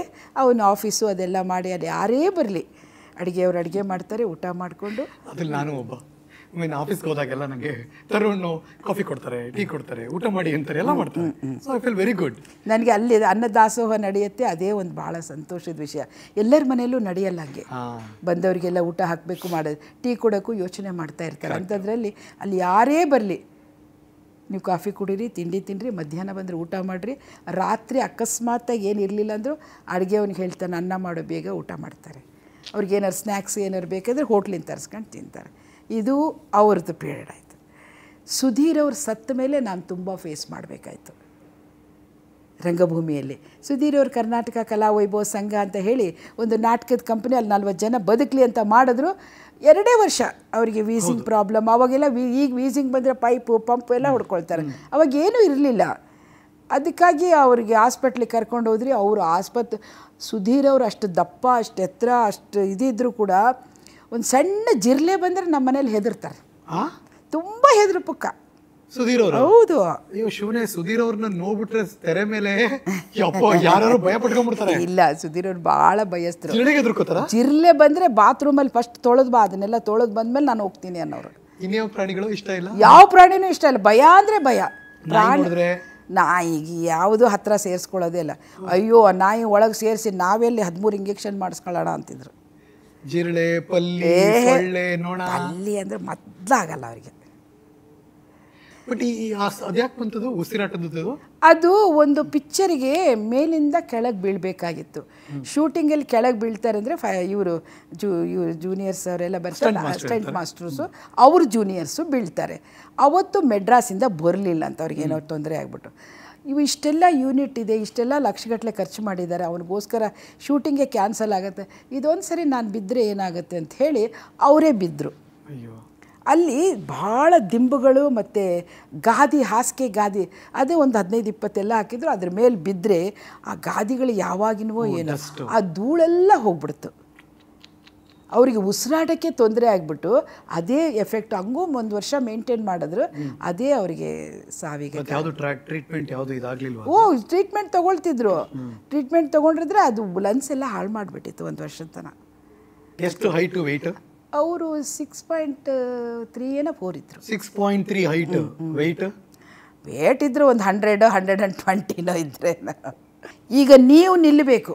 ನೀವು ನಿಂತರೆ ಮಾತ್ರ 40 ಜನ ಬದುಕ್ತೀವಿ, ಇಲ್ಲದ್ರೆ ಎಲ್ಲ ವಿಷ ತಗೊಂಡು ಸಾಯ್ಬೇಕಾಗತ್ತೆ. ನೀನೇನು ಹೇಳ್ತೀಯ ಹೇಳು ಮಾಲ್ತಮ್ಮ ಅಂದರು. 13 ದಿವಸ ಆಗೋ ಮಟ್ಟ ಸುಮ್ಮನೆ ಇದ್ದೆ. ನನಗೆ 8 ಜನ ಮೈದ್ನಂದಿರು. ಅವರೆಲ್ಲ ಬಂದು ಕೇಳಿದ್ರೆ ಯಾರೂ ಸಿಗ್ನಲ್ ಕೊಡಲಿಲ್ಲ, ಹೋಗು ನಾಟಕದ ಕಂಪ್ನಿಗೆ ಅಂತ. ಎಲ್ಲರೂ ನಮ್ಮ ಮರ್ಯಾದೆ ಹೋಗುತ್ತೆ ಅದು ಇದು ಅಂತೆಲ್ಲ ಹೇಳು. ಮತ್ತು ಚಿಕ್ಕ ವಯಸ್ಸು ನನಗೆ. ಸುಧೀರ್ ಅವರು ಸತ್ತಾಗ 34 ಇಯರ್ಸ್. ಆಮೇಲೆ ಚಿಕ್ಕ ವಯಸ್ಸಿನಲ್ಲಿ ಹೋದರೆ ತಪ್ಪಾಗುತ್ತೆ ಅಂತ ಎಲ್ಲ ಅಡ್ವೈಸ್. ಅವ್ರದ್ದು ಏನು ತಪ್ಪಲ್ಲ, ಅವ್ರು ಅಡ್ವೈಸ್ ಮಾಡಿದ್ರು. ನನಗೆ ಇವ್ರು ಎಳಿತಾ ಇತ್ತಲ್ಲ, ನಾವೆಲ್ಲ ಬಿಕಾರಿ ಆಗ್ತೀವಿ, ಇವ್ರನ್ನ ಅನ್ನ ಹಾಕಬೇಕು ಇವರಿಗೆ ಅಂತ. ಸರಿ ಹಂಗಾರೆ ಬರ್ತೀನಿ ನಾಟಕದ ಕಂಪ್ನಿಗೆ ಅಂತೇಳಿ ಮನೆಯವ್ರನ್ನೆಲ್ಲ ಎದುರು ಹಾಕ್ಕೊಂಡು ನಾಟಕದ ಕಂಪ್ನಿಗೆ ಹೋಗ್ಬಿಟ್ಟು. ನಾಟಕದ ಕಂಪ್ನಿಗೆ ಹೋದ ಮೇಲೆ ಅಲ್ಲಿ ಎಷ್ಟು ಕಷ್ಟ ಇದೆ ಏನು ಅಂತ ನೋಡಿ. ಒಂದು ಸರಿ ಮಳೆ ಬಂತು, ತೀರ್ಥಾಳ ಅಂತ ಒಂದು ಕ್ಯಾಂಪ್ ಮಾಡಿದ್ದೆ. ಮತ್ತು ನನಗೆ ಯಾರ್ದು ಸಪೋರ್ಟ್ ಇಲ್ಲ. ನಮ್ಮ ಮಕ್ಕಳು ಚಿಕ್ಕವರು, ಒಬ್ಬನು SLC ಓದ್ತಾ ಇದ್ದಾನೆ, ಒಬ್ಬ 9th ಸ್ಟ್ಯಾಂಡರ್ಡ್ ಇದ್ದಾನೆ. ಸೊ ಇವ್ರನ್ನ ಇಲ್ಲೇ ಬಿಟ್ಟು ಒಂದು ಕೆಲಸದವಳನ್ನಿಟ್ಟು ಹೋಗ್ಬಿಟ್ಟೆ. ಒಂದು ದಿವಸ ಮಳೆ ಬಂತು ನೋಡಿ. ಮಳೆ ಬಂದಾಗ ಇಬ್ಬರು ಕಾಮಿಡಿ ಆರ್ಟಿಸ್ಟ್, ಅವ್ರ ಮಗನಿಗೆ ಜಾಂಡಿಸ್ ಬಂದಿತ್ತಂತೆ. ಮನೇಲಿ 1-2 ಕಿಲೋಮೀಟ್ರದ್ದು ಸಣ್ಣ ಮನೆ ತೊಗೊಂಡು ಅಲ್ಲಿ ಮಲಗಿಸಿ ಇವ್ರನ್ನ ಪಾರ್ಟಿಗೆ ಬಂದಿದ್ದಾರೆ. ಆ ಹುಡುಗ ಚಳಿಗೆ ಶೆಟದು ಸತ್ತೋಗ್ಬಿಟ್ಟ. ಎಷ್ಟು ಒಂದು 8 ವರ್ಷದ 9 ವರ್ಷದ ಹುಡುಗ. ಇವರು ಪಾರ್ಟ್ ಮಾಡ್ತಾಯಿದ್ದಾರೆ, ಅಲ್ಲಿ ಮಗ ಸತ್ತೋಗಿದ್ದಾನೆ. ಮಳೆ ಅಂತ ಮಳೆ ಹೊಡಿತಾ ಇದೆ, ಕಲೆಕ್ಷನ್ ಇಲ್ಲ. ಏನು ಮಾಡ್ಬೇಕು ಹೇಳ್ರಿ? ನಾನು ಪಾರ್ಟ್ ಮಾಡ್ತಾಯಿದ್ದೀನಿ. ಆಮೇಲೆ ಅವ್ರ ಪುಣ್ಯಾತ್ಮ ಯಾರೋ ಬಂದವ್ರು ನನಗಷ್ಟೇ ಹೇಳ್ದೆ, ಹಿಂಗೆ ಅವ್ರ ಹುಡುಗ ಹೋಗ್ಬಿಟ್ಟಿದ್ದಾನೆ ಅಂತ. ಆಯ್ತಪ್ಪ ನಾನು ಹೇಳ್ತೀನಿ, ಅವರಿಗೆಲ್ಲ ಇದು ಮಾಡ್ತೀನಿ ಅಂತ. ನಾಟಕ ಮುಗಿಯೋವರೆಗೂ ಅವ್ರಿಗೆ ಹೇಳಲಿಲ್ಲ ನಾನು, ನನ್ನ ಸ್ವಾರ್ಥಕ್ಕೆ. ನಾಟಕ ಮುಗಿದ ಮೇಲೆ ಅವ್ರಿಗೆ ಹೇಳಿದೆ, ಕಲೆಕ್ಷನ್ ಆಗಿತ್ತು 1,000 ರೂಪಾಯಿ ಏನಾಗಿತ್ತು. ಬೋರ್ಡಿಂಗಿಗೆ 200 ರೂಪಾಯಿ, ಅಂದರೆ ಊಟಕ್ಕೆ 200 ರೂಪಾಯಿ ಇಟ್ಕೊಂಡು 800 ರೂಪಾಯಿ ಕೊಟ್ಟು ನಿಮ್ಮ ಮಗ ತುಂಬ ಸೀರಿಯಸ್ ಇದ್ದಾನಂತೆ, ನೀವು ಮನೆಗೆ ಹೋಗ್ರಿ ಅಂತ ಕಳಿಸ್ದೆ. ನೋಡಿದ್ರೆ ಮಗ ಸತ್ತೋಗ್ಬಿಟ್ಟ. ಕೊಟ್ಟರು 800 ರೂಪಾಯಿ ನನ್ನ ಮೇಲೆ ಎಲ್ಲರೂ ಸಾಮಾನ್ಯವಾಗಿ ಪ್ರೀತಿ ಕಲಾವಿದರಿಗೆ. 800 ರೂಪಾಯಿ ಕೊಟ್ಬಿಟ್ಟಿದ್ದಾರೆ, ಏನು ಮಾಡೋದು ಅಂತ ಮನೆಗೆ ಹೋಗಿ ಆ ಮಗು ಸತ್ತೋಗಿರೋರನ್ನ ಬೆಡ್ಶೀಟಲ್ಲಿ ಸುತ್ತಕೊಂಡು ಬೆಳಗ್ಗಿನ ಜಾವ 5:15 ಒಂದು ವಸ್ತಿ ಬಸ್ಸು ಅಂತ ಹೋಗುತ್ತೆ ಆ ಬೇರೆ ಊರುಗಳಿಗೆಲ್ಲ. ಆ ವಸ್ತು ಬಸ್ಸಲ್ಲಿ ಆ ಮಗುನ ಹಿಂಗೆ ಮುಚ್ಕೊಂಡು ಹಿಂದ್ಗಡೆ ಸೀಟಲ್ಲಿ ಕೂತಿದ್ದಾರೆ. ಬಾಡಿ ತೊಗೊಂಡು ಬರೋಂಗಿಲ್ಲ, ಗೌರ್ಮೆಂಟ್ ಇದಲ್ಲ, ಗೌರ್ಮೆಂಟ್ ಬಸ್ಸಲ್ಲಿ ತರಂಗಿರಂಗಿಲ್ಲ. ಹಿಂದೆ ಅವರು ಕಂಡಕ್ಟರ್ ಅಂತ ತಿಳ್ಕೊಂಡಿದ್ದಾರೆ, ಹುಷಾರಿಲ್ಲ ಅಂತ ಮಲಗಿಸ್ಕೊಂಡಿದ್ದಾರೆ. ಅವರು ಊರಿಗೆ ಬಂದಾರೆ. ಊರಿಗೆ ಬಂದು ಇಳಿದ ಮೇಲೆ ಗೊತ್ತು ಕಂಡಕ್ಟ್ರಿಗೆ, ಡ್ರೈವರಿಗೆ ಇದು ಬಾಡಿ ಅಂತ. ಸರಿ ತೊಗೊಂಡೋಗಿ ಮಣ್ಣು ಮಾಡಿ ಮತ್ತೆ ಮಾರನೇ ದಿವಸ ನಾಟಕಕ್ಕೆ ಬಂದರು ಅವರು. ಮಣ್ಣು ಮಾಡಿ ಮಗನ್ನ 6:15 ತನಕ ಇದ್ದು ಮತ್ತು 7 ಗಂಟೆ ಬಸ್ ಹಿಡಿದು ರಾತ್ರಿ 10 ಗಂಟೆಗೆ ಅವತ್ತು 10 ನಿಮಿಷ 15 ನಿಮಿಷ ಲೇಟಾಗಿ ನಾಟಕ ಶುರು ಮಾಡೋದು. ಬಂದರು. ಹೆಂಗಮ್ಮ ಕಲಾವಿದರ ಮನಸ್ಥಿತಿ ಅದೇ ನೋಡಿ, ಅವ್ರ ಕಲೆ ಸೇವೆ ಮಾಡಬೇಕು, ಈ ಸಂಘನ ಉಳಿಸ್ಬೇಕು, ಆಮೇಲೆ ಈ ಕಲಾವಿದರು ಬದುಕಬೇಕು ಅನ್ನೋ ಒಂದು ಧ್ಯೇಯ. ಕಲೆಕ್ಷನ್ ಆಗಲಿಲ್ಲ, ಅದು ನಮ್ಮ ದುರಾದೃಷ್ಟ. 500-1000 ಆದರೆ ಸಾಕು. ಬಂದರು ಅವರು. ಮತ್ತೆ ನಾಟಕ ಕಂಪನಿ ಶುರು ಮಾಡಿದ್ದು ಒಳ್ಳೇದಾಯ್ತು. ಅಂತ ಕಲಾವಿದರು ಇರ್ಬೇಕಾ? ಅಲ್ವಾ? ಇಲ್ಲ, ಎಲ್ಲರೂ ಸಾಥ್ ಕೊಟ್ಟಿದ್ದಾರೆ. ಒಂದು ದಿವಸ ಎಂಥದ್ದು ತೀರ್ಥಹಳ್ಳಿ ಕ್ಯಾಂಪು, ತೀರ್ಥಹಳ್ಳಿ ಕ್ಯಾಂಪು ಒಂದು 4-5 ಜನ, ಅಲ್ಲಿ ಕಲೆಕ್ಷನ್ ಏನು ಇರಲಿಲ್ಲ, ತುಂಬ ಕಷ್ಟಪಡ್ತಾ ಇದ್ದೆ. ಬಸ್ಲೆ ಸೊಪ್ಪು ತಂದು ನಾನೇ ಸಾರು ಮಾಡಿ ರೇಷನ್ ಅಕ್ಕಿ ಇಸ್ಕೊಂಬಂದು ಅನ್ನ ಮಾಡಿ ಎಲ್ರಿಗೂ ಊಟ ಹಾಕ್ತಿದ್ದೆ. ಅದರಲ್ಲಿ ಖುಷಿ ಇತ್ತು, ಸಂತೋಷ ಇತ್ತು. ಆಮೇಲೆ ಅವತ್ತು ಮಧ್ಯಾಹ್ನ ಎಲ್ಲ ಹೋಗಿ ಯಾರೋ ಪಾರ್ಟಿ ಕೊಟ್ಟರು ಅಂಥೇಳಿ ನಮ್ಮ ಕ್ಯಾಶೋ ಮಾಸ್ತರು, ನಮ್ಮಲ್ಲಿ ಕಾಮಿಡಿ ಮಾಡೋ ಆರ್ಟಿಸ್ಟು ಒಂದು 4 ಜನ ಹೋಗಿ ಎಣ್ಣೆ ಹೊಡೆದ್ಬಿಟ್ಟಿದ್ದಾರೆ. ಎಣ್ಣೆ ಹೊಡೆದು ಮತ್ತೆ ನಮ್ಮಲ್ಲಿ ನಡೆಯೋಂಗಿಲ್ಲ, ನಾವು ರಾಯರ ಭಕ್ತರು, ಅದು ಗೊತ್ತಿದೆ ಅವರಿಗೆ. ಏನು ಮಾಡೋದು ಅಂತ ಹೇಳಿಬಿಟ್ಟು ಓಡೋಗ್ಬಿಡೋಣ ಅಂತ 4 ಜನ ಓಡೋಗ್ಬಿಟ್ರು. ಕ್ಯಾಂಪಿಟ್ಟು ಸಾಯಂಕಾಲ ನಾಟಕ. ಇನ್ನೂ ಯಾಕೆ ಬಂದಿಲ್ಲ ಇವರು ಮೇಕಪ್ಗೆ, ಇನ್ನೂ ಯಾಕೆ ಬಂದಿಲ್ಲ ಅಂತಂದರೆ ಯಾರೋ ಒಬ್ಬರು ಬಂದು ಹೇಳಿದ್ರು, ಇಲ್ಲ ಅವರು ಓಡೋದ್ರು, ಬಸ್ಸಲ್ಲಿ ಫುಲ್ಲು ಕುಡಿದ್ಬಿಟ್ಟಿದ್ರು ಮೇಡಮ್ ಅವರೇ. ಸಂಜೆ ನಾಟಕ ಇಲ್ಲ ಅಂತ ಹೇಳಿ ಏನು ಮಾಡೋಣ, 6:30 ನಾಟಕ ಬೇಡ, 9:30 ನಾಟಕಕ್ಕೆ ಆಡೋಕ್ಕೆ ಯಾರು ಕಲಾವಿದರು ಸಿಗ್ತಾರಾ ಅಂತ ಯೋಚನೆ ಮಾಡ್ತಾ ಕೂತಿದ್ದೆ ಒಂದು ಕುರ್ಚಿ ಮೇಲೆ.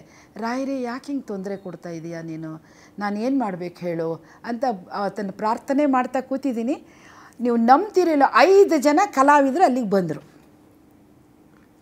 ಒಬ್ಬರು ಕ್ಯಾಶೋ ಮಾಸ್ತರು, ಒಬ್ಬರು ಪ್ಯಾಡ್ ಬಾರಿಸೋರು, ಒಂದು ಕಾಮಿಡಿ ಆರ್ಟಿಸ್ಟು, ಅವ್ರ ಹೆಂಡತಿ ಡ್ಯಾನ್ಸರು.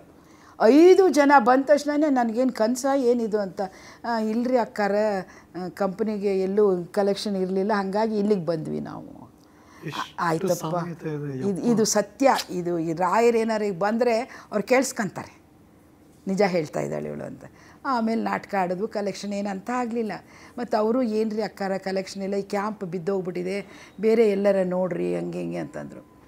ನಾನು ದಿವಸ ದೇವಸ್ಥಾನಕ್ಕೆ ಹೋಗ್ತಿದ್ದೆ. ಅಲ್ಲಿ ಒಬ್ಬರು ಗಣೇಶ್ ರಾವ್ ಅಂತ ಪತ್ರಿಕಾಕರ್ತರು ಬರ್ತಿದ್ರು, ಅವ್ರು ಈಗಲೂ ಇದ್ದಾರೆ, ಬದುಕಿದ್ದಾರೆ, ತೀರ್ಥಹಳ್ಳಿಯಲ್ಲಿದ್ದಾರೆ. ಅವರು ನನ್ನ ನೋಡ್ತಿದ್ರು, ನಾನು ಅವ್ರು ನೋಡ್ತಿದ್ದೆ, ನಮಗೇನು ಸಂಬಂಧ ಇಲ್ಲ ಅಂತ. ಆಮೇಲೆ ಯಾರೋ ಹೇಳಿದ್ರಂತೆ, ಅವ್ರ ಮಾಲ್ತಿ ಸರಿ ಇಲ್ಲ ರೀ, ಹಂಗೆ ಹಿಂಗೆ ಅಂದರೆ ಪೇಪರಲ್ಲಿ ಬರೆಯೋಣ ಆಕೆ ಬಗ್ಗೆ ಕೆಟ್ಟದಾಗಿ ಅಂತೇಳಿ ಅವ್ರು ಬಂದರು. ಥಿಯೇಟ್ರಿಗೆ ಬಂದರು. ಕಲೆಕ್ಷನು ಇರಲಿಲ್ಲ, 1,000-2,000 ಆಗಿತ್ತು. ನೀವು ದಿನ ದೇವಸ್ಥಾನಕ್ಕೆ ಬರ್ತೀರಲ್ಲ? ಹೌದು ಸರ್ ನಾನೇ. ನೀವು ಸುಧೀರ್ ಹೆಂಡ್ತಿನ? ಹೌದು. ಆಮೇಲೆ ಅವರಿಗೆ ತುಂಬ ನನ್ನ ನೋಡಿ ಇಂಪ್ರೆಷನ್ ಆಯ್ತಂತೆ. ಇಂಪ್ರೆಷನ್ ಆಗಿ ನಮ್ಮೂರಿನ ಸೊಸೆ ನಮ್ಮೂರಿಗೆ ಬಂದು ಕಣ್ಣೀರಲ್ಲಿ ಕೈ ತೊಳಿತಾ ಇದ್ದಾಳೆ, ನಾವು ಸುಮ್ಮನೆ ಕೂತಿದ್ದೀವಂತ ಮಾರನೇ ದಿವಸ ಪೇಪರಲ್ಲೆಲ್ಲ ನನ್ನ ಬಗ್ಗೆ ದೊಡ್ಡದಾಗಿ ಬರೆದು ಅವರೇ ಕಲೆಕ್ಷನ್ ಮಾಡಿ ಬೇರೆ ಊರಿಗೆ ಹೋಗಕ್ಕೆ ಕಳಿಸ್ಕೊಟ್ರು. ಗಣೇಶ್ ರಾವ್ ಅಂತ ಬ್ರಾಹ್ಮಿನ್ಸ್ ಅವರು. ಒಂದು ಹೊದ್ಲ ಹಾಲಪ್ಪನವರು ಅಂಥೇಳಿ ಅವ್ರ ಮನೆಗೆ ಇವ್ರು ಕರ್ಕೊಂಡೋದ್ರು. ಕರ್ಕೊಂಡು ಹೋದ ತಕ್ಷಣ ನಾನು ನೋಡಿ ಅವ್ರಿಗೆ ಏನು ಅನ್ನಿಸ್ತೇನೋ, ತಾಯಿ ಕೂತ್ಕೋ ಅಂತ ಹೇಳಿ ಅವರು ಕುಂಡ್ರಿಸಿ ಒಂದು ಇಷ್ಟು ತಟ್ಟೆ ಒಳಗಡೆ ಒಂದಿಷ್ಟು ದುಡ್ಡು ಕವರ್ ಪ್ಯಾಕ್ ಮಾಡ್ತಂದ್ರು. ಏನು ಕೊಟ್ಟಿರ್ಬೋದು ಇವರು, 1-2 ಸಾವಿರ ಕೊಟ್ಟಿರ್ಬೋದು ಅಂತ. ನನಗೆ ದುಡ್ಡಿನ ಆಸೆ ಇಲ್ಲ, ಈಗಲೂ ಇಲ್ಲ. ನೋಡಿದ್ರೆ 50,000 ಕೊಟ್ಟಿದ್ರು. ಆವಾಗ ಲಾರಿ ಲೋಡ್ ಮಾಡಿಕೊಂಡು ಅದನ್ನು ಅಲ್ಲಿಂದ ನ್ಯಾಮ್ತಿ ಅಂತ ಒಂದು ಕ್ಯಾಂಪ್ ಮಾಡಿದೆ. ಅಲ್ಲಿ ನೋಡ್ರಿ ಒಂದು ಕಲೆಕ್ಷನ್ ಆಯಿತು. ನನ್ನ ದುಡ್ಡು ಎಷ್ಟಾಯಿತು ಏನಾಯಿತು ಅಂತ ನೋಡ್ತಿರ್ಲಿಲ್ಲ. ಅತಿ ಹೆಚ್ಚು ಕಲೆಕ್ಷನ್ ಎಷ್ಟಾಗುತ್ತೆ ಆಗ್ತಿತ್ತು ಅವಾಗ? ಒಂದು ದಿವಸಕ್ಕೆ ನಮ್ಗೆ 15-20 ಸಾವಿರ ಆದರೆ ಭಾರಿ ವರ್ಕೌಟ್ ಆಗ್ತಿತ್ತು. 2 ಶೋ ಮಾಡಿದ್ರೆ 20-25 ಸಾವಿರ ಆದರೆ ವಿ ಆರ್ ವೆರಿ ಸ್ಯಾಟಿಸ್ಫೈಡ್, ತುಂಬ ತೃಪ್ತಿಯಾಗಿರ್ತಿದ್ವಿ. ಹಾಗೆ ಆಯಿತು. ಸುಮಾರು ಜನಕ್ಕೆ ಮದುವೆ ಮಾಡಿದೆ, ಸುಮಾರು ಜನಕ್ಕೆಲ್ಲ ಸಹಾಯ ಮಾಡಿದೆ. ಓದೋ ಮಕ್ಕಳಿಗೆಲ್ಲ ಇವತ್ತು ಓದಿ ವಿದ್ಯಾವಂತರಾಗಿ ಕೆಲಸ ಮಾಡ್ಕೊಂಡಿದ್ದಾರೆ. ನಿಮ್ಮ ಕ್ಯಾಂಪ್ನಲ್ಲಿ ಇದ್ದವರೆಲ್ಲ ಅವ್ರ ಫ್ಯಾಮಿಲಿ ನೀವೇ ನೋಡ್ಕೋತಾ ಇದ್ರಿ? 40 ಜನ ನಾನೇ ನೋಡ್ಕೊಳ್ತಾ ಇದ್ದೆ. ತುಂಬ ಜನರಿಗೆ ಅಮ್ಮ ನೀವು? ಅಮ್ಮ ಅಂತಲ್ಲ, ದೇವ್ರ ಕೈಲಿ ಮಾಡಿಸ್ತಾನೆ. ಇವಾಗ ನೀವು ಈ ಸಂಸ್ಥೆ ನಡೆಸ್ತಾ ಇದ್ದೀರಾ, ಸೊ ಈ ಸಂಸ್ಥೆಯಲ್ಲಿ ನಿಮ್ಮ ನಂಬ್ಕೊಂಡು ಎಷ್ಟು ಜನ ಊಟ ಮಾಡ್ತಾ ಇದ್ದಾರೆ, ಅದು ದೈವ ನಿಮ್ಮ ಕೈಲಿ ಮಾಡಿಸುತ್ತೆ. ನೀನು ಹಾಕ್ಬೇಕಪ್ಪ ಅಷ್ಟು ಜನಕ್ಕೆ ಊಟ, ನಿನ್ನ ಕಳಿಸಿರೋದೇ ಅದಕ್ಕೆ. ನೀವು ಇದೇ ರಂಗದಲ್ಲಿ ಹಾಕಿರ್ಬೇಕು, ಬೇರೆ ಏನಾದ್ರು ಮಾಡ್ಬೋದಾಗಿತ್ತಲ್ಲ. ಕಲಾರಂಗದಲ್ಲಿ ಹಾಕಿದ್ದೀರಿ, ಇದು ಒಂದು ಸೇವೆನೇ, ಕಲಾ ಸೇವೆ. ಸೊ ಹಾಗೆ ಒಂದೊಂದು ಭಾಗದಲ್ಲಿ ಒಬ್ಬೊಬ್ಬರನ್ನ ಬಿಟ್ಟಿರ್ತಂತೆ. ಅವತ್ತಿನ ಆ ದಿನಮಾನಗಳಲ್ಲಿ ಅಂದರೆ ಒಂದು ನಾಟಕದಲ್ಲಿ ಒಂದು ಕಂಪ್ನಿಯಲ್ಲಿ ಮಾಲ್ತಿಯವರು ಇದ್ದಾರೆ, ಸುಧೀರ್ ಅವರು ಇದ್ದಾರೆ, ಅಂದ್ರೆ ಜೋಡಿ ಹೇಗಿರ್ತಿತ್ತು? ಒಂದು ದಿವಸನೂ ಸುಧೀರ್ ಅವ್ರ ಜೊತೆಲಿ ನಾನು ಹೀರೋಯಿನ್ ಆಗಿ ಪಾರ್ಟ್ ಮಾಡಿಲ್ಲ. ಅವ್ರು ವಿಲನ್ ಮಾಡ್ತಾರೆ, ಬರೀ ರೇಪಿಂಗ್ ಸೀನು ಅದೇ ಇರ್ತವೆ. ನಾವು ಹೀರೋಯಿನ್, ನಮ್ಮ ಹೀರೋನೇ ಬೇರೆ ಇರ್ತಾನೆ. ಸೊ ಅದು ಕಾಂಪಿಟೇಷನ್. ಒಂದು ಗೌಡ್ರ ಗದ್ದಲ ಸೀನಲ್ಲಿ ಫಸ್ಟು ಜಂಗಲಲ್ಲಿ ನಾನು ಇದು ಜೋಳದ ತೆನೆ ಎಲ್ಲ ಇರ್ತಾವಲ್ಲ, ಅಲ್ಲಿ ಹಾಡ್ಕೊಂಡು ಇದು ಮಾಡ್ತಿರ್ತೀನಿ. ಇವರು ನನ್ನ ರೇಪ್ ಮಾಡಬೇಕು ಅಂತ ಬರ್ತಾರೆ. ಒಂದು 10-15 ನಿಮಿಷದ ಸೀನ್ ಇರುತ್ತೆ. ಸುಧೀರ್ ಅವ್ರು 1 hour ಮಾಡ್ತಿದ್ರು ಆ ಸೀನ್ನ. ಅವಳು ಡ್ಯಾನ್ಸ್ ಮಾಡೋದೆಲ್ಲ ವರ್ಣನೆ ಮಾಡಿ, ಆಮೇಲೆ ನೋಡ್ರಿ ನೀವು ನನ್ನ ಹತ್ರ ಬರಬಾರ್ದು, ಈಗಲೇ ಹೇಳಿದ್ದೀನಿ ಅವಳು ಜೋರಿರ್ತಾಳೆ, ಹತ್ತಿರ ಬರಬಾರ್ದಾ, ಮುಂದೆ ಬರಬಾರ್ದಾ ನೀನು, ನಾ ಹಿಂದಿಂದ ಬರ್ತೀನಿ ಅಂತ ಹಿಂದಿಂದ ಹಿಂಗೆಲ್ಲ ಕಾಮಿಡಿ ಮಾಡಿ 1 hour ಮಾಡ್ತಿದ್ರು. ಆ ಜೋಡಿ ಕಾಂಬಿನೇಷನ್ ನೋಡೋದೇ ಚೆನ್ನಾಗಿತ್ತು. ಆಮೇಲೆ ತಾಯಿ ಕ್ಯಾರೆಕ್ಟರ್ ಮಾಡ್ತಿದ್ದೆ ಅವರಿಗೆ. ಅವ್ರ ತಾಯಿ ಕ್ಯಾರೆಕ್ಟರ್ ಮಾಡಿದ್ರೆ ಸುಧೀರ್ ಅವ್ರ ಒಳಗಡೆ ಬಂದು ತುಂಬ ಅಳೋರು. ನನ್ನ ಹೆಂಡತಿ ಇಷ್ಟು ಚೆನ್ನಾಗಿ ಮಾಡ್ತಾ ಇದ್ದಾಳೆ, ಹಂಗೆ 32-34 ಇಯರ್ಸಲ್ಲಿ ಒಂದು ಮುದುಕಿ ಪಾಠ ಮಾಡ್ತೀನಿ ಅಂತಂದರೆ ಆ ವಿಗ್ ಹಾಕ್ಕೊಂಡು ಆಮೇಲೆ ಆ ಲಕ್ಷ್ಮಣ ಅಂತ ಕರೆಯೋದು, ನಿಜವಾಗ್ಲೂ ಇವಳು ಎಷ್ಟೊಂದು ಭಾವನೆಯಿಂದ ಮಾಡ್ತಾಳೆ ಅಂಥೇಳಿ ಒಳಗಡೆ ಬಂದು ಗೋಡೆ ಹಿಡ್ಕೊಂಡು ಅಳ್ತಾ ನಿಂತ್ಬಿಡೋರು. ನನಗೆ ಗೊತ್ತಾಗ್ತಿಲ್ಲ ನಾನು ಅಷ್ಟು ಚೆನ್ನಾಗಿ ಮಾಡ್ತೀನಿ ಅಂತ ಹೇಳಿ. ಅವರು ಅಲ್ಲಿ ಪಕ್ಕದಲ್ಲಿ ಇರೋರಿಗೆ ಹೇಳೋರು, ಮಾಲ್ತಿಯಮ್ಮ ನೀ ತಾಯಿ ಪಾಠ ಮಾಡಿ ಸುಧೀರಣ್ಣ ಅಳಾಕತ್ತಾರ ಒಳಗೆ ಬಂದು ಅಂತ ಹೇಳೋರು. ಅಯ್ಯೋ, ಈ ಆಂಗಲ್ ಆಫ್ ಸುಧೀರ್ ನಮ್ಗೆ ಗೊತ್ತಿರಲ್ಲ. ಅಂದರೆ ಅವರು ಇಷ್ಟೆಲ್ಲ ಹೆಂಗರುಳಿದೆ ಅವ್ರಿಗೆ, ತುಂಬ ಹೆಂಗರುಳು. ಯಾರು ನಾನು ಹತ್ರನೇ ಅರ್ಧ ಇದು ಹಿಂಗೆ ತಲೆಗೆ ಇಟ್ಕೊಂಡು ಕೂತ್ಕೊಂಡ್ಬಿಡೋರು. ಆಮೇಲೆ ಶೂಟಿಂಗ್ ಹೋಗಲಿ, ನಾಟಕಕ್ಕೆ ಹೋಗಲಿ, ಅವರು ಹೋಗ್ಬೇಕಾರೆ ಎಲ್ಲೇ ಹೋಗ್ಬೇಕಾದ್ರೆ ರಾಯರಿಗೆ ಪೂಜೆ ಮಾಡಿಬಿಟ್ಟು ಆ ಕುಂಕುಮ ತಂದು ನನ್ನ ಹಣೆಗೆ ಹಚ್ಚಿ ಹೋಗೋರು. ಒಂದೊಂದು ದಿವಸ ಏನಾರು ಜಗಳ ಮಾಡ್ಕೊಂಡು ದುಡ್ಡು ಕೊಟ್ಟಿಲ್ಲ, ಅದು ಏನಾರು ಮಾಡಿರ್ತಾರೆ, ಅಥವಾ ಯಾರಿಗಾರ ಕದ್ದು ಮುಚ್ಚಿ ದುಡ್ಡು ಕೊಟ್ಟಾರಂತ ನಂಗೆ ಗೊತ್ತಾ, ಸ್ವಲ್ಪ ಸಿಟ್ಟು ಮಾಡ್ಕೊಂಡಿದ್ರೆ ನಾನು ಹಿಂದೆನೇ ಬೆಕ್ಕೋಡಾಡ್ದಂಗೆ ಓಡಾಡಿ, ಮಾಲ್ತಿ ನಿಂತ್ಕೋ, ಈ ಕುಂಕುಮ ಹಚ್ಚಿ ಹೋಗ್ತೀನಿ, ನೀನು ನನ್ನಲ್ಲಿ ಕುಂಕುಮ ಇದ್ದರೆ ನಾ ಸತ್ತಗಾಲಕ್ಕೂ ನೀ ಕುಂಕುಮ ತೆಗಿಬಾರ್ದು ಅಂತ ಹೇಳಿ ಹೋಗೋರು. ಅಷ್ಟು ಹೆಂಗರಳವರಿಗೆ. ಅವ್ರ ತಾಯಿ, ಅವರ ಅಕ್ಕ ಡಾಕ್ಟ್ರ್ ಇದ್ದಾರೆ, ಆಮೇಲೆ ಇನ್ನೊಂದು ತಂಗಿ ಒಬ್ಬರು ಲಾಯರ್ ಇದ್ದಾರೆ. ಬಹಳ ಪ್ರೀತಿ ಮಾಡ್ತಿದ್ರು. ಅಂದರೆ ಚಿಕ್ಕ ವಯಸ್ಸಿನಲ್ಲಿ ಹೋಗ್ಬಿಟ್ರಲ್ಲ, ಈಗ ಮಕ್ಕಳು ಬೆಳೆದ್ರು. ಆಮೇಲೆ ನನಗೆ ಅಪ್ಪ ಐ ಲವ್ ಯುಪ್ಪ ಅಂತ ಹಾಡು ಬಂದಾಗ ತುಂಬ ನೋವಾಗತ್ತೆ. ಮಕ್ಕಳು ಏನಾಗ್ತಾರೆ ಅಂತ ಅವ್ರು ನೋಡಲೇ ಇಲ್ಲ. ಮಕ್ಕಳ ಭವಿಷ್ಯನ ಅವ್ರು ಯೋಚನೆನೇ ಮಾಡಿದ್ದಿಲ್ಲ. ಏನೋ ಮುದ್ದಾಗಿದ್ದಾರೆ, ಸಣ್ಣವರು ಚೆನ್ನಾಗಿದ್ದಾರೆ ಅಷ್ಟೇ. ಈಗ ನಾನು ನೋಡಬೇಕು ಅಂದರೆ ನಂಗೆ ಇಷ್ಟ ಆಗಲ್ಲ. ಅದಕ್ಕೆ ತರುಣನ ತುಂಬ ಹೊಗಳಿದ್ರೆ, ಆಮೇಲೆ ಮೊನ್ನೆ ಕಾಟೇರ ಪಿಕ್ಚರ್ ಬಂದಾಗ ಅವನನ್ನು ತುಂಬ ಮೇಲಕ್ಕೆಲ್ಲ ಇದು ಮಾಡಿದ್ರೆ ನಾನು ಅದನ್ನು ಇಷ್ಟಪಡೋದೇ ಇಲ್ಲ. ಆಯಿತು, ಅವನ ದೈವದಲ್ಲಿ ಇದೆ, ಆಗಿದ್ದಾನೆ ಅಷ್ಟೇ. ಅದರಿಂದ ಎಫರ್ಟ್ ಇದೆಯಲ್ಲಮ್ಮ, ಎಫರ್ಟ್ ಇದೆ, ಅದನ್ನು ಹಂಗಿಲ್ಲ. ರಾತ್ರಿ ತರುಣ ಹಂಗಾಗಿದ್ದಲ್ಲ, ಹೌದು, ಅಂದ್ರೆ ಕಿಶೋರ್ ಹಂಗೆ ಆಗಿದ್ದಲ್ವಲ್ಲ, ಅವರು ಕ್ರಮಿಸಿದ್ದಾರೆ. ನಾನಂತೂ ನೋಡಿದ್ದೀನಿ, ಕಣ್ಣಾರೆ ನೋಡಿರೋ ನಾನು ಅದನ್ನು. ಸೊ ಹಾಗಾಗಿ ಯಾರಿಗೂ ಅಷ್ಟು ಈಸಿಯಾಗಿ ಸಿಕ್ಕಿಲ್ಲ ಅಲ್ವಾ. ಸುಧೀರ್ ಅವರ ಆಶೀರ್ವಾದ ಇರ್ಬೋದು, ರಾಯರ ಆಶೀರ್ವಾದ ಇರ್ಬೋದು. ಇವತ್ತಿಗೂ ನಾನು ರಾಯರೇ ಇದೆಲ್ಲ ನಮ್ಮನ್ನು ನಡೆಸ್ತಾ ಇದ್ದಾರೆ ಅಂತ. ಏನಮ್ಮ ಎಷ್ಟು ನಮ್ಮ ಮಗನಿಗೆ ಒಂದಿಷ್ಟು ಸೀರೆಗಳು ತಂದು ಕೊಡ್ತಾನೆ. ಅದಕ್ಕೆ ಹೇಳಿದ್ವಿ, ಇವತ್ತು ಬರ್ಬೇಕಾದ್ರೆ ಒಂದು ಪಿಂಕ್ ಬಾರ್ಡರ್ ಇದೆ, ಚೆನ್ನಾಗಿ ಕಾಣಿಸ್ತಿದೆ ಅಂತ ಯಾವಾಗಲೂ ಅದನ್ನೇ ಹೇಳಿದ್ ನಾನು. ಅಮ್ಮ ಈ ವೃತ್ತಿ ರಂಗಭೂಮಿ ಇತ್ತಲ್ಲ, ಅಷ್ಟು ಈಸಿ ಇರಲಿಲ್ಲ ಅಲ್ಲಿ ಬೆಳೆಯೋದು, ಅದನ್ನೇ ಬದುಕಾಗಿಸ್ಕೊಳ್ಳೋದು. ಹೌದು ಹೌದು. ಆ ಹೋರಾಟಗಳು ಹೇಗಿತ್ತು ಎಲ್ಲರದು? ಈಗ 2 ಹೊತ್ತು ನಮಗೆ ಊಟ ಕೊಡ್ತಿದ್ರು. ಆಯಿತು. ಅದೇ ಮತ್ತೆ ವಾರಕ್ಕೊಂದು ಸರಿ ಪೇಮೆಂಟು. ನಾನು ಅಷ್ಟೇ, ಈ ಕಂಪ್ನಿ ಇದೆಯಲ್ಲ, 8, 16, 24, 1 ನಮ್ಮದು ಪೇಮೆಂಟು. 8 ದಿವಸಕ್ಕೆ. ಇವಾಗಲೂ ನೆನ್ಪಿಟ್ಕೊಂಡಿದ್ದೀರ? 8 ಫಸ್ಟ್ 1, 8, 16, 24, 1. ಆಯಿತು. ಈ ಪೇಮೆಂಟ್ ಕೊಡ್ತಾರೆ. ಎಷ್ಟು ಪೇಮೆಂಟ್ ಎಷ್ಟು ಮಾತಾಡಿರ್ತಾರೆ ಅಷ್ಟು ಕೊಡ್ತಾರೆ. ಎಷ್ಟಿತ್ತು ಅವಾಗ ಒಂದು ವಾರಕ್ಕೆ ನಿಮಗೆ ಸ್ಟಾರ್ಟಿಂಗಲ್ಲಿ? ಅದೇ 50 ರೂಪಾಯಿ ಕೊಡ್ತಿದ್ರಲ್ಲ ಅಷ್ಟೇ. ಅಷ್ಟೇ. ಸುಧೀರ್ ಅವ್ರಿಗೆ ಎಷ್ಟಿರ್ತಿತ್ತು ಅವಾಗ? ಆವಾಗ ಸುಧೀರ್ ಅವರಿಗೆ 150 ರೂಪಾಯಿ ಇರ್ತಿತ್ತು. ಅದೊಂದು ಒಳ್ಳೆ ರೇಂಜು ಅಂತಾಗ. 150 ರೂಪಾಯಿ ಇರ್ತಿತ್ತು ಅವರಿಗೆ. ಬಟ್ ನಿಭಾಯಿಸ್ಬೋದಾಗಿತ್ತ ಸಂಸಾರನ, ಕುಟುಂಬನ ಎಲ್ಲರೂ? ಮದುವೆ ಆದಮೇಲೆ 150 ಆಗಿಲ್ಲ. ಮದುವೆಗಿಂತ ಮುಂಚೆ ಅವ್ರ ಪಾಡಿಗೆ ಅವ್ರು ಇರ್ತಿದ್ರು, ನಮ್ಮ ಪಾಡಿಗೆ ನಾವು ಇರ್ತಿದ್ವಿ. ಅಲ್ಲ, ಕಲಾವಿದರುಗಳಿಗೆ ಆ ದುಡ್ಡು ಸಾಕಾಗ್ತಿತ್ತ ನಿಭಾಯಿಸ್ಬೋದು? ಒಂದು 1000 ರೂಪಾಯಿ ಗಂಡ ಹೆಂಡತಿಗೆ ಪೇಮೆಂಟ್ ಇರುತ್ತಂದ್ರೆ 250 ರೂಪಾಯಿ ಬರುತ್ತೆ. ಆ 250 ರೂಪಾಯಿದಲ್ಲಿ 50 ರೂಪಾಯಿದಷ್ಟೇ ಎಲ್ರಿಗೂ ಟೀ ಕುಡಿಯೋ ಚಟ. ಉತ್ತರ ಕರ್ನಾಟಕದಲ್ಲಿ ಚಹಾ ಬೇಕು, ಸಕ್ಕರೆ, ಚಾಪುಡಿ, ಹಾಲು ಸಾಕು ಅವರಿಗೆ ಒಂದು ವಾರಕ್ಕೆ. ಇನ್ನು ಮಿಕ್ಕಿದ ದುಡ್ಡು ತೆಗೆದಿಡೋದು ಮನೆಯಲ್ಲಿ. ಅವರು ಬಡತನದಿಂದನೇ ಬಂದು ಈ ಕಲಾವಿದರಾಗೋದಕ್ಕೆ ಶ್ರೀಮಂತರಾಗಲ್ಲ, ಬಡವರೇ ಆಗೋದು. ನಿಮ್ಮ ಮದುವೆ ನಡೆದಿದ್ದೆ ಎಲ್ಲಿ? ನಮ್ಮ ಮದುವೆ ನಮ್ಮ ಮನೆ ಮುಂದೆನೇ ಶಾಸ್ತ್ರೋಕ್ತವಾಗಿ ಮನೆ ಮುಂದೆನೇ ಮಾಡಿದ್ದು. ಎಲ್ಲಿ? ಈ ಬೆಂಗಳೂರಲ್ಲ? ಅಲ್ಲ, ಹುಬ್ಳಿಯಲ್ಲಿ. ಹುಬ್ಳಿಯಲ್ಲಿ ಮನೆ ಮುಂದೆನೇ ಆಗಿತ್ತು. ಎಷ್ಟು ದಿನ ಮಾಡಿದ್ರಿ ಮದುವೆನ? ಒಂದೇ ದಿನ. ರಾಯರದು ಗುರುವಾರನೇ ಆಗಿತ್ತು. ಓ, ಗುರುವಾರನೇ ಮದುವೆ? ಓಕೆ ಓಕೆ ಗುರುವಾರನೇ ಮಾಡಿದ್ದು. ಅದು ಗುರುವಾರದ ಇದು ದೇವಸ್ಥಾನದಿಂದ ಪುರೋಹಿತರನ್ನ ರಾಯರ ಮಠದಿಂದನೇ ಕರ್ಕೊಂಡು ಬಂದು ಅವ್ರು ಮೊದಲೇ ನಾನು ಮಾಡಿ ಇರ್ತೀವಿ, ನಾವು ಗುರುವಾರ ಏನು ತಿನ್ನೋದಿಲ್ಲ, ನೀವೆಲ್ಲ ರೆಡಿ ಮಾಡ್ಕೊಳ್ಳಿ ಅಂದರೆ ನಾವು ಮಾಡ್ಕೊಂಡಿದ್ವಿ. ಅದೇ ಅವ್ರು ಬಂದು ಮದುವೆ ಮಾಡಿ ಹೋದರು. ಯಾರು? ಪುರೋಹಿತರು. ಕಲ್ಪನಾಜಿ ಅವರಿದ್ರು, ಎನ್ ಬಸವರಾಜ್ ಅವರಿದ್ರು, BR ಅರ್ಶಿನಗುಡಿ ಅವರಿದ್ರು, ಆಮೇಲೆ ಮುರುಗೋಡು ರೇಣಮ್ಮವ್ರಿದ್ರು. ಇವರೆಲ್ಲ ನಮ್ಮನ್ನ ಆಶೀರ್ವಾದ ಮಾಡಿದವರು. ಈಗ ಧಾರೆ ಸೀರೆ ಅಂತ ಇರುತ್ತಲ್ವಾ, ಈ ಗಂಡನ ಮನೆಯವ್ರು ತೆಗಿಬೇಕು ಅಂತ ಇರುತ್ತೆ, ಎಷ್ಟು ದುಡ್ಡಿನ ಧಾರೆ ಸೀರೆ ಆಗಿತ್ತು ಅದು? ಅವ್ರೇನೋ ಒಂದು ಕಾಟನ್ ಸ್ಯಾರಿ ತಂದು ಕೊಟ್ಟಿದ್ರು. ಆಮೇಲೆ ರಿಸೆಪ್ಷನಿಗೆ ಅಂತ ಹೇಳಿ ಒಂದು ಬ್ಲೂ ಕಲರ್ ಸೀರೆ ಕೊಟ್ಟಿದ್ರು. ನಾನು ಇದು ಎಷ್ಟು ಕೊಟ್ಟಾರ ಏನು ಅಂತ ತಲೆ ಕೆಡಿಸ್ಕೊಂಡಿದ್ದಿಲ್ಲ. ಯಾವತ್ತು ಕೇಳಿದ್ದಿಲ್ವಾ? ಇಲ್ಲ, ಇವತ್ತಿನವರೆಗೂ ಕೇಳಿ. ಸೀರೆ ತಕೊಡಿ ಸರ್ಪ್ರೈಸ್ಗಳು ಕೊಡ್ತಿದ್ರು ಹೋಗ್ಲಿ ಹೆಂಡತಿಗೆ? ಇಲ್ಲ, ಅದೆಲ್ಲ ಎಂಟರ್ಟೈನ್ಮೆಂಟ್ ಇಲ್ವೇ ಇಲ್ಲ ನಮ್ಮ ಮನೇಲಿ. ಅಲ್ಲ, ಹೆಂಡತಿನ ಮೆಚ್ಚಿಸ್ಬೇಕಲ್ಲ, ಏನಾದ್ರು ತಂದು ಕೊಡೋದು ಆ ಥರದ್ದು ಏನು ಇರಲಿಲ್ವಾ? ಏನು ಗೊತ್ತಾ, ಎಲ್ಲರನ್ನೂ ನೋಡ್ತಾಳೆ, ಊಟ ಹಾಕ್ತಾಳೆ ಅನ್ನೋ ಸ್ಯಾಟಿಸ್ಫ್ಯಾಕ್ಷನ್ ಅವರಿಗಿತ್ತು. ಅದಕ್ಕೆ ಇವಳಿಗೆ ದುಡ್ಡು ಕೊಟ್ಬಿಡೋದು. ಹಾಗೆ ನೀವು ಅದನ್ನು ಉಳಿಸ್ಕೊತಿದ್ರಿ? ಇಲ್ಲ, ಇವಳು ಉಳಿಸಿದಾಳ ಬಿಟ್ಟಿದ್ದಾಳ ಏನೋ ಅವ್ರ ತಲೆ ಕೆಡಿಸ್ಕೊಳ್ತಿಲ್ಲ. ಮತ್ತು ಅವ್ರು ನೋಡಿದ್ರಲ್ಲ, ಮನೆ ತಗೊಂಡೆ, ಜಾಗ ತಗೊಂಡೆ, ಫಸ್ಟ್ ಮನೆ ಆದಮೇಲೆ 2ನೇ ಮನೆ ಕಟ್ಟಿದೆ, ಅವ್ರು ದುಡ್ದಿರೋ ದುಡ್ಡೇ ತೆಗ್ದಿಡ್ತಾ ಇದ್ದೆ. ಅಲ್ಲ, ಈಗ ಮದುವೆ ಆದಮೇಲೆ ಎಲ್ಲಾದ್ರೂ ತಿರ್ಗಾಡ್ಕೊಂಬರೋಣ ಅಂತ ಹೋಗೋದು ಆ ಥರದ್ದು ಏನೂ ಇಲ್ವಾ? ಈ ಕಂಪ್ನಿ ನಾಟಕ ಮಾಡೋದೇ ತಿರ್ಗಾಡ್ಕೊಂಬರೋದು. ನಾವೆಲ್ಲೂ ಹೋಗ್ತಿರ್ಲಿಲ್ಲ, ಮನೇಲೇ ಜಾಸ್ತಿ ಇರ್ತಿದ್ವಿ. ಅವರು ಶೂಟಿಂಗ್ಗೆ ಡೇ ಆ್ಯಂಡ್ ನೈಟ್ ಹೊಡೆಸ್ಕೊಂಡು ಆಮೇಲೆ ನನಗೆ ಏನು ಪಾತ್ರ ಕೊಟ್ಟಿದ್ರು ನಿಮಗೆ ಅಂದರೆ, ನನಗೆ ಏನೇ ಪಾಠ ಕೊಡ್ತಾರೆ, ಒಂದು ಪೊಲೀಸ್ನವ್ರು ಎಳ್ಕೊಂಡು ಹೋಗೋದು, ಒಂದು ನಾಯಿ ಬಂದು ನನ್ನ ಕಚ್ಚೋದು, ಇಲ್ಲಾದರೆ ವಿಲನ್ಸ್ಗಳೆಲ್ಲ ಬಂದು ನಾನು ಹೊಡೆದು ಸಾಯಿಸೋದು, ಮತ್ತು ಮೈ ಹೊಡ್ತಾ ತಿಂದ್ರೇ ಅವ್ರು ದುಡ್ಡು ಕೊಡೋದು ನನಗೆ ಅಂತಿದ್ರಲ್ಲ. ಹಾಗಾಗಿ ನಾನು ಏನು ಹೇಳ್ತಿರ್ಲಿಲ್ಲ. ಎಲ್ಲರೂ ನೀವಿಬ್ರು ಊಟಕ್ಕೆ ಹೋಗಿದ್ದು ನೆನಪಿದ್ಯಾ? ಕರ್ಕೊಂಡು ಹೋಗಿ ತಿನ್ಸಿದ್ದು ನೆನಪಿದ್ಯಾ? ಒಂದು ದಿವಸ ರವಿಚಂದ್ರನ್ ಅವರು ಊಟಕ್ಕೆ ಕರೆದಿದ್ರು. ನಮ್ಗೆ ನಾನ್ ವೆಜ್ ಅಂದರೆ ಇಷ್ಟ ಅಂತ ಹೇಳಿ ಸುಧೀರವ್ರಿಗೆ ಅಲ್ಲಿ ಯಾವುದೋ ಒಂದು ಹೋಟ್ಲ್ ಇದು ಕಮರ್ಷಿಯಲ್ ಸ್ಟೇಟಲ್ಲಿ ಕರ್ಕೊಂಡೋಗಿದ್ರು. ನಾನು 10 ಗಂಟೆಗೆ ನನಗೆ ಮಲಗಿ ರೂಢಿ, 10 ಗಂಟೆಗೆ ಮಲ್ಕೊಂಡ್ಬಿಡ್ಬೇಕು ನಾನು. ಅವತ್ತು ರಜನಿಕಾಂತ್ ಸರ್ ಬಂದ್ರು ಆ ಊಟಕ್ಕೆ. ಅವ್ರು ಬಂದಾಗೆ 11:15. ಸೊ ನಾನು 10 ಗಂಟೆಗೆ ಊಟ ಮಾಡೋಕ್ಕೆ ಕುರ್ಚಿ ಮೇಲೆ ಮಲ್ಕೊಂಬಿಟ್ಟಿದ್ದೆ.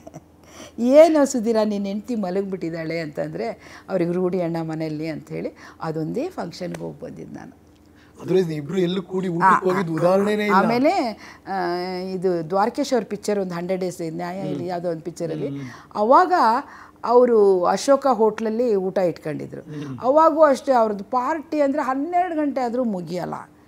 ಆಯಿತಾ, ನಾವು ಮೊದಲೇ ಏನು ಸ್ನ್ಯಾಕ್ಸು ಅಂತ ಗೋಡಂಬಿ ದ್ರಾಕ್ಷಿ ಅಂತಂದು, ಅವಾಗ ವಿಷ್ಣು ಸರ್ ಏನು ಬೇಕೋ ತಿನ್ನಿ ಅಂತಂದರೆ ನಾವು ತಿಂದೇ ಇರೋದಿಲ್ಲ, ಅದನ್ನೇ ತಿಂದುಬಿಟ್ಟು ಆಮೇಲೆ ನಾನ್ ವೆಜ್ ಒಂದು ಸ್ವಲ್ಪ ಏನು ತಿಂದು ಅಲ್ಲೇ ಮಲ್ಕೊಂಬಿಟ್ಟೆ ನಾನು. ಸುಧೀರವ್ರು ಮಲ್ಗಂಗಿಲ್ವಲ್ಲ, ಎಲ್ಲರನ್ನೂ ಮಾತಾಡ್ಸ್ಕೊಂಡಿರ್ಬೇಕಲ್ಲ. ಆಮೇಲೆ 12 ಗಂಟೆ 12 ಕೂಡ ಎಲ್ಲೂ ಹೋಗಿದ್ದಿಲ್ಲ. ನಮ್ಗೆ ಇಷ್ಟನೂ ಇರಲಿಲ್ಲ ಆ ಥರ ಎಲ್ಲ. ಏನು ಆಸೆ ಇತ್ತು ಇಬ್ರು ಗಂಡ ಹೆಂಡ್ತಿರ, ಹಿಂಗೆ ಮಾಡೋಣ, ಲೈಫ್ ಹಿಂಗೆ ಆಗೋಣ, ಆ ಥರದ್ದು ಏನಾದರೂ ಮಾತಾಡಿದ್ದು ನೆನಪಿದೆಯಾ? ಇಲ್ಲ, ಆ ಥರ ಏನು ನಮ್ಮ ಲೈಫ್ ಹಿಂಗೆ ತೊಗೊಂಡು ಹೋಗೋಣ, ಹಿಂಗೆ ಪ್ಲ್ಯಾನ್ ಮಾಡೋಣ ಮಾಡಿದ್ರೆ ಆಗೋದಿಲ್ಲ. ಅದು ದೇವ್ರ ಇಚ್ಛೆ ಏನಿರುತ್ತೆ ಅದು ಆಗುತ್ತೆ. ನೀನು 3.5 ಅಡಿ ಇದೆಯಾ, ನಾನು 6.5 ಇದ್ದೀನಿ, ನನಗೆ ಮದುವೆ ಮಾಡ್ಬೇಕಂತ ದೈವಿಚ್ಛೆ ಅದು. ಇಲ್ಲಾದರೆ ನನಗೋಸ್ಕರ ಎಷ್ಟು ಜನ ತಲೆ ಕೆಡಿಸ್ಕೊಂಡಿದ್ರು, ಯಾರನ್ನೂ ಮದುವೆ ಆಗಲಿಲ್ಲ. ನಿನ್ನ ಮದುವೆ ಆದಂದರೆ ಅದು ದೇವರ ಅನುಗ್ರಹ. ದೇವ್ರ ಮೇಲೆ ಬಹಳ ಭಕ್ತಿ. ರಾತ್ರಿ ಎಷ್ಟೊತ್ತಾದರೂ ಶೂಟಿಂಗ್ ಮುಗಿಸ್ಕೊಂಡು ತಣ್ಣೀರು ಸ್ನಾನ ಮಾಡಿ, ಮಳೆಗಾಲ ಇರಲಿ ಚಳಿಗಾಲ ಇರಲಿ, ತಣ್ಣೀರು ಸ್ನಾನ ಮಾಡಿ ದೇವ್ರಿಗೆ ದೀಪ ಹಚ್ಚಿ, ರಾತ್ರಿ 12 ಅಂದರೆ ಆ ಸುಧೀರ್ ಬಂದಿದ್ದಾರೆ, ಗಂಟೆ ಬಾರಿಸ್ತಾ ಇದ್ದಾರೆ ಅವ್ರ ಮನೇಲಿ ಅಂತಾರೆ. ಹೌದಾ? ಈಗ ನಮ್ಮ ತರುಣು ಹಾಗೆ. ಅಪ್ಪ ಮಗ ಇಬ್ರು ಹಂಗೆ. ರಾತ್ರಿ 12 ಗಂಟೆ ಆಗಲಿ 1 ಗಂಟೆ ಆಗಲಿ ಸ್ನಾನ ಮಾಡಿ ದೇವ್ರಿಗೆ ದೀಪ ಹಚ್ಚಿ ಅವನು ಊಟ ಮಾಡಿ ಮಲಗೋದು. ಮತ್ತು ಈ ಬೆಳಗ್ಗೆ ಹೊತ್ತು ಸ್ನಾನ ಮಾಡಿ ದೇವ್ರಿಗೆ ದೀಪ ಹಚ್ಚಿ ಗಂಟೆ ಬಾರಿಸೇ ಹೋಗೋದು. ಈಗ ಅಪಾರ್ಟ್ಮೆಂಟಲ್ಲಿ ಗಂಟೆ ಬಾರಿಸ್ತಾ ಇದ್ದಾರೆ ತರುಣ್ ಅಂತಾರೆ. ಅಪ್ಪನ ಬುದ್ಧಿ ಹಂಗೆ ಇದೆ ಅಂತ. That's nice. ಈ ನಾಟಕ ಕಂಪ್ನಿಲಿ ಇದ್ದಾಗ ಬೇರೆ ಬೇರೆ ಕಡೆ ಶಿಫ್ಟ್ ಮಾಡ್ತಿದ್ರಲ್ಲ, ಹೆಂಗೆ ಡಿಸೈಡ್ ಮಾಡ್ತಿದ್ರಿ ಎಷ್ಟು ದಿನ ಎಲ್ಲಿರಬೇಕು, ಹೇಗದು? 8 ದಿವಸ ಶಿಫ್ಟ್ ಮಾಡೋದಕ್ಕೆ ಫಸ್ಟು ಮ್ಯಾನೇಜರ್ನ ಕಳಿಸ್ತಿದ್ದೆ, ಕ್ಯಾಂಪ್ ನೋಡ್ಕೊಂಡು ಬನ್ನಿ ಅಂತ. ಅವರ ಊರಲ್ಲಿ ಹೋಗಿ ಏನ್ರಿ ಹಿಂಗೆ ನಾಟಕದ ಕಂಪ್ನಿ ಬಂದರೆ ಕಲೆಕ್ಷನ್ ಆಗುತ್ತಾ ಏನು, ಅವ್ರ ಕ್ಯೂರಿಯಾಸಿಟಿ ಇದೆಯೋ ಇಲ್ವೋ, ಮತ್ತು ಬರಲಿ ರೀ ನಾಟಕ ಬೇಕ್ರಿ. ಅವಾಗ ಮನೋರಂಜನೆ ಮನೆಗೆ ಬರ್ತಿರ್ಲಿಲ್ಲ, ಟಿ ವಿ ಎಲ್ಲ ಏನೋ ನ್ಯೂಸು ಅದಷ್ಟೇ ಬರ್ತಿತ್ತು. ಮತ್ತು ದೂರದರ್ಶನದಲ್ಲಿ ಯಾವ್ದಾರು ಒಂದು ಪಿಕ್ಚರ್ ಹಾಕೋರು. ಹಿಂಗೆ ಇವತ್ತು ಬೆಳಗಿಂದ ರಾತ್ರಿವರೆಗೂ ಟಿ ವಿ ನೋಡೋಂಗಿರಲಿಲ್ಲ. ಸೊ ಹಾಗಾಗಿ ಮನೋರಂಜನೆ ಮನೆಗೆ ಬಂದು ನಮ್ಮ ನಾಟಕಗಳೆಲ್ಲ ನಿಂತೋಯ್ತು. ಅಯ್ಯೋ, ಚೆನ್ನಾಗಿದೆ ಕಂಪ್ಲೇಂಟ್. ಎಲ್ಲ ಬಂತು, ನಮ್ಮ ನಾಟಕ ನಿಂತೋಯ್ತು. ಸೊ ಹಾಗಾಗಿ ಅವಾಗ ಸರ್ವೆ ಮಾಡ್ತಾರೆ, ಫಸ್ಟ್ ಹೋಗಿ ಸರ್ವೆ ಮಾಡಿಕೊಂಡು ಜಾಗ ನೋಡ್ಕೊಂಡು ಬರ್ತಾರೆ. ಜಾಗದವರು ಹಂಗೆ ಏನ್ರಿ ಹೊಲ ಬಿದ್ದೈತಿ ಖಾಲಿ ಮಾಡ್ಕೊಂಡು ಹೋಗ್ರಿ, ಅದು ಸುಧೀರ್ ಹೆಂಡ್ತಿ ಬರ್ತಾಳಂದ್ರೆ ಬರಲಿರಿ ಅಂತ ನೋಡ್ಕೊಂಡು ಆಮೇಲೆ ಅಲ್ಲಿ ಥಿಯೇಟ್ರ್ ಹಾಕೋದಕ್ಕೆ 8 ದಿವಸ ಕಡ್ಕೋಳು ಮಾಸ್ತರು ಅಂತ ಒಬ್ಬರು ಮಾಸ್ಟ್ರು, ಅವರೇ ಆ ಊರವರೇ ಹಾಕೋದು. ಅವರು ತಮ್ಮ ಕೆಲಸದ ಹುಡುಗರನ್ನ ಒಂದು 8 ಜನನ ಕರ್ಕೊಂಬಂದು ಬಂದೋಬಸ್ತಾಗಿ ಥಿಯೇಟ್ರಾಗಿ ಹೋಗ್ಬಿಡೋರು. ನಮ್ಮ ದೈವ ಚೆನ್ನಾಗಿದ್ರೆ ಅಲ್ಲಿ ಕಲೆಕ್ಷನ್ ಆಗುತ್ತೆ, ದೈವ ಚೆನ್ನಾಗಿಲ್ಲ ಅಂದರೆ ಕಲೆಕ್ಷನ್ ಏನು ಹೋಗೋದು ಬಿಡ್ರಿ ನಾಟಕಕ್ಕೆ. ನಾವು 6:30ಗೆ ಹೊಲಕ್ಕೆ ಹೋಗಿ ಬಂದು ಇಷ್ಟಪ್ಪ ಮುದ್ದೆ ತಿಂದ್ಬಿಟ್ಟು ನಾವು ಗಪ್ಪಿನ ಮನೆಗೆ ಮತ್ತೆ ಬೆಳಗಿನ ಜಾವ 5 ಗಂಟೆಗೆ ಹೋಗೋದು ನಾಟಕಕ್ಕೆ ಬರ್ತೀವಿ. ಆವಾಗ ದರ್ಶನಿಗೆ ಹೇಳಿದೆ, ನೋಡಪ್ಪ ನನಗೆ ಕಲೆಕ್ಷನೇ ಆಗ್ತಾಯಿಲ್ಲ, ಮದರ್ ಇಂಡಿಯಾ ನೀನು ಯಾಕೆ ಕಂಪ್ನಿ ನಡೆಸ್ತೀಯಾ, ಅಷ್ಟೊಂದು ಕಷ್ಟ ಯಾಕೆ ಪಡ್ತೀಯ ನೀನು, ಈ ತಗಡು ಮನೇಲಿ ಯಾಕಿರ್ತೀಯ ಅಂತಂದು. ಏನೋ ನೀನು ಬಂದರೆ ಕಲೆಕ್ಷನ್ ಆಗುತ್ತೆ ಅಂತ. ಸರಿ ಅವನು ಬಂದ, ಬೆನಿಫಿಟ್ ಶೋ ಮಾಡಿದೆ, ಒಂದು 3 ಲಕ್ಷ ರೂಪಾಯಿ ಆಯಿತು. ಮತ್ತು ಅವನಿಗೆ ಒಂಚೂರು ಸಂಭಾವನೆ ಕೊಟ್ಟು ಕಳಿಸ್ಬೇಕಂದ್ರೆ, ಅಮ್ಮ ತಾಯಿ ನೀನು ನನಗೆ 10 ಪೈಸೆ ಕೊಡಬೇಡ, ನೀನು ಚೆನ್ನಾಗಿದ್ದರೆ ಸಾಕು, ಇವ್ರನ್ನ ಸಾಕ್ತಾ ಇದೆಯಲ್ಲ ಅಂತೇಳಿ ಏನೂ ತೊಗೊಳ್ಳಿಲ್ಲ. ಸೊ ಅದಕ್ಕೆ ಹಾಕಿ ಮತ್ತೆ ಅದನ್ನೆಲ್ಲ ಕ್ಲೋಸ್ ಮಾಡಿಕೊಂಡು ಅವನ್ನೆಲ್ಲ ಸಾಮಾನು ತೊಗೊಂಡು ಕಲಾವಿದರಿಗೆ ಪೇಮೆಂಟ್ ಕೊಟ್ಟು ಬ್ಯಾಂಗ್ಳೂರು ಕ್ಯಾಂಪ್ ಮಾಡಿದೆ. ಬೆಂಗಳೂರಲ್ಲೂ ನನಗೆ ಚೆನ್ನಾಗಿ ಕೈ ಹಿಡಿತು. ಇಲ್ಲೇ ಒಂದು 7-8 ಜನಕ್ಕೆ ಮದುವೆ ಮಾಡಿದೆ. ಅನ್ನಮ್ಮನ ದೇವಸ್ಥಾನದಲ್ಲಿ ಮದುವೆ ಮಾಡಿದೆ, ಅಲ್ಲಿ ಶಿರಡಿ ಸಾಯಿಬಾಬನ ದೇವಸ್ಥಾನ ಇದೆ, ಅಲ್ಲೊಂದಿಬ್ಬರಿಗೆ ಮದುವೆ ಮಾಡಿದೆ. ಸೊ ಎಲ್ಲ ಇಲ್ಲಿ ಬಂದಾದ್ಮೇಲೆ ತುಂಬ ಜನಕ್ಕೆ ಸೆಟ್ಲ್ ಮಾಡಿದೆ. ಇಲ್ಲೂ ದರ್ಶನ್ ಬಂದ, ಅಂಬರೀಷ್ ಅಣ್ಣ ಬಂದರು, ಆಮೇಲೆ ವಿಷ್ಣು ಸರ್ ಬಂದರು. ವಿಷ್ಣು ಸರ್ ಬಂದರೆ ಪಟಾಕಿ ಎಲ್ಲ ಹೊಡಿತಾಯಿದ್ರು. ನಂಗೆ ಪಟಾಕಿ ಹೊಡಿಬೇಡ್ರಪ್ಪ, ನಂಗೆ ಭಾಳ ಹೆದರಿಕೆ ಆಗುತ್ತೆ ಅಂತ ಹೇಳಿದ್ರು. ಸೊ ಇಲ್ಲೂ ಎಲ್ಲ ಬಂದ. ಮತ್ತು ಸಿದ್ದರಾಮಯ್ಯವರು ಇವರೆಲ್ಲ ಬಂದಾಗ ಅವ್ರು ನೋಡೋದಕ್ಕೋಸ್ಕರ ಕಲೆಕ್ಷನ್ ಚೆನ್ನಾಗಾಗುತ್ತೆ. ಸೊ ಅದನ್ನೆಲ್ಲರಿಗೂ ಹಂಚೋದು. ಒಂದು ಈ ರಂಗಭೂಮಿಯಲ್ಲಿ ನೋಡುಗನ ಆಸಕ್ತಿ, ಇನ್ನೊಂದು ಕಲಾವಿದರ ಡೆಡಿಕೇಶನ್. ಹೌದು, ಎರಡೂ ಇರಬೇಕು. ಈಗ 80 ನಿಮ್ಮ ಆ ಶುರುವಾತಿನ ದಿನಗಳಲ್ಲಿ ಹೇಗೆ ನೋಡ್ತಿದ್ರಿ ಮತ್ತು ಅದು ಕ್ರಮೇಣ ಹೇಗೆ ಬದಲಾಯಿತು ನಿಮ್ಮ ಪ್ರಕಾರ? ಆಗ ಕಲೆಗೆ ತುಂಬ ಬೆಲೆ ಇತ್ತು. ಅದಕ್ಕೆ ರಾಜ್ಕುಮಾರ್ ಅವ್ರ ಪಿಕ್ಚರ್ ಎಲ್ಲ 100 ದಿವಸ ಹೋಗ್ತಿತ್ತು. ಈಗ 100 ದಿವಸ ಹೋಗಂತ ಹೇಳ್ರಿ ಎಷ್ಟು ಕಷ್ಟಪಡಬೇಕು. ಹಾಗಾಗಿ ಇದಕ್ಕೂ ನಾಟಕಗಳಿಗೆ ರಾತ್ರಿ 10 ಗಂಟೆಗೆ ಶುರು ಮಾಡಿದ್ರೆ ಹೆಂಗೆ ಬರ್ತಿದ್ರು ಜನ ಅಂದರೆ, ನಾವು ಚಾಪೆ ಹಾಸ್ತೀವಿ, ಮುಂದ್ಗಡೆ ಅವ್ರಿಗೆ ಚೇರ್ಗಳು ಒಂದು 300 ಚೇರ್ ಹಾಕಿರ್ತೀವಿ, ಹಿಂದ್ಗಡೆ ಎತ್ತರ ಮಣ್ಣು ಹಾಕ್ಬಿಟ್ಟು ಅಲ್ಲಿ ಚಾಪೆಗಳು ಹಾಕ್ಬಿಡ್ತೀವಿ. ಅವರು ಬೆಡ್ಶೀಟು ರಗ್ಗು ಎಲ್ಲ ತಗೊಂಬರ್ತಾರೆ. ಆಮೇಲೆ ಜಾಸ್ತಿ ಕಡಲೆಕಾಯಿ, ನಾಟಕ ನೋಡ್ತಾ ನಿದ್ದೆ ಬರಬಾರ್ದು, ಸೀನ್ ಹೋಗಬಾರ್ದು ಅಂತೇಳಿ ಕಡಲೆಕಾಯಿ ತಿಂತ 3 ಗಂಟೆ ಹಾಗೆಲ್ಲ ಮುಗಿದೋದ್ರು ಆಯಿತು. ಆಮೇಲೆ ರಾತ್ರಿದು ಶೋ ಹೋಗೋದಿಲ್ಲ ಅಂತ ಆದಮೇಲೆ ನಿದ್ದೆಗೆಡೋದಿಲ್ಲ ಈಗಿನ ಜನ. ಮತ್ತು 6 to 9, 9 to 12 ಮಾಡಿದ್ವಿ.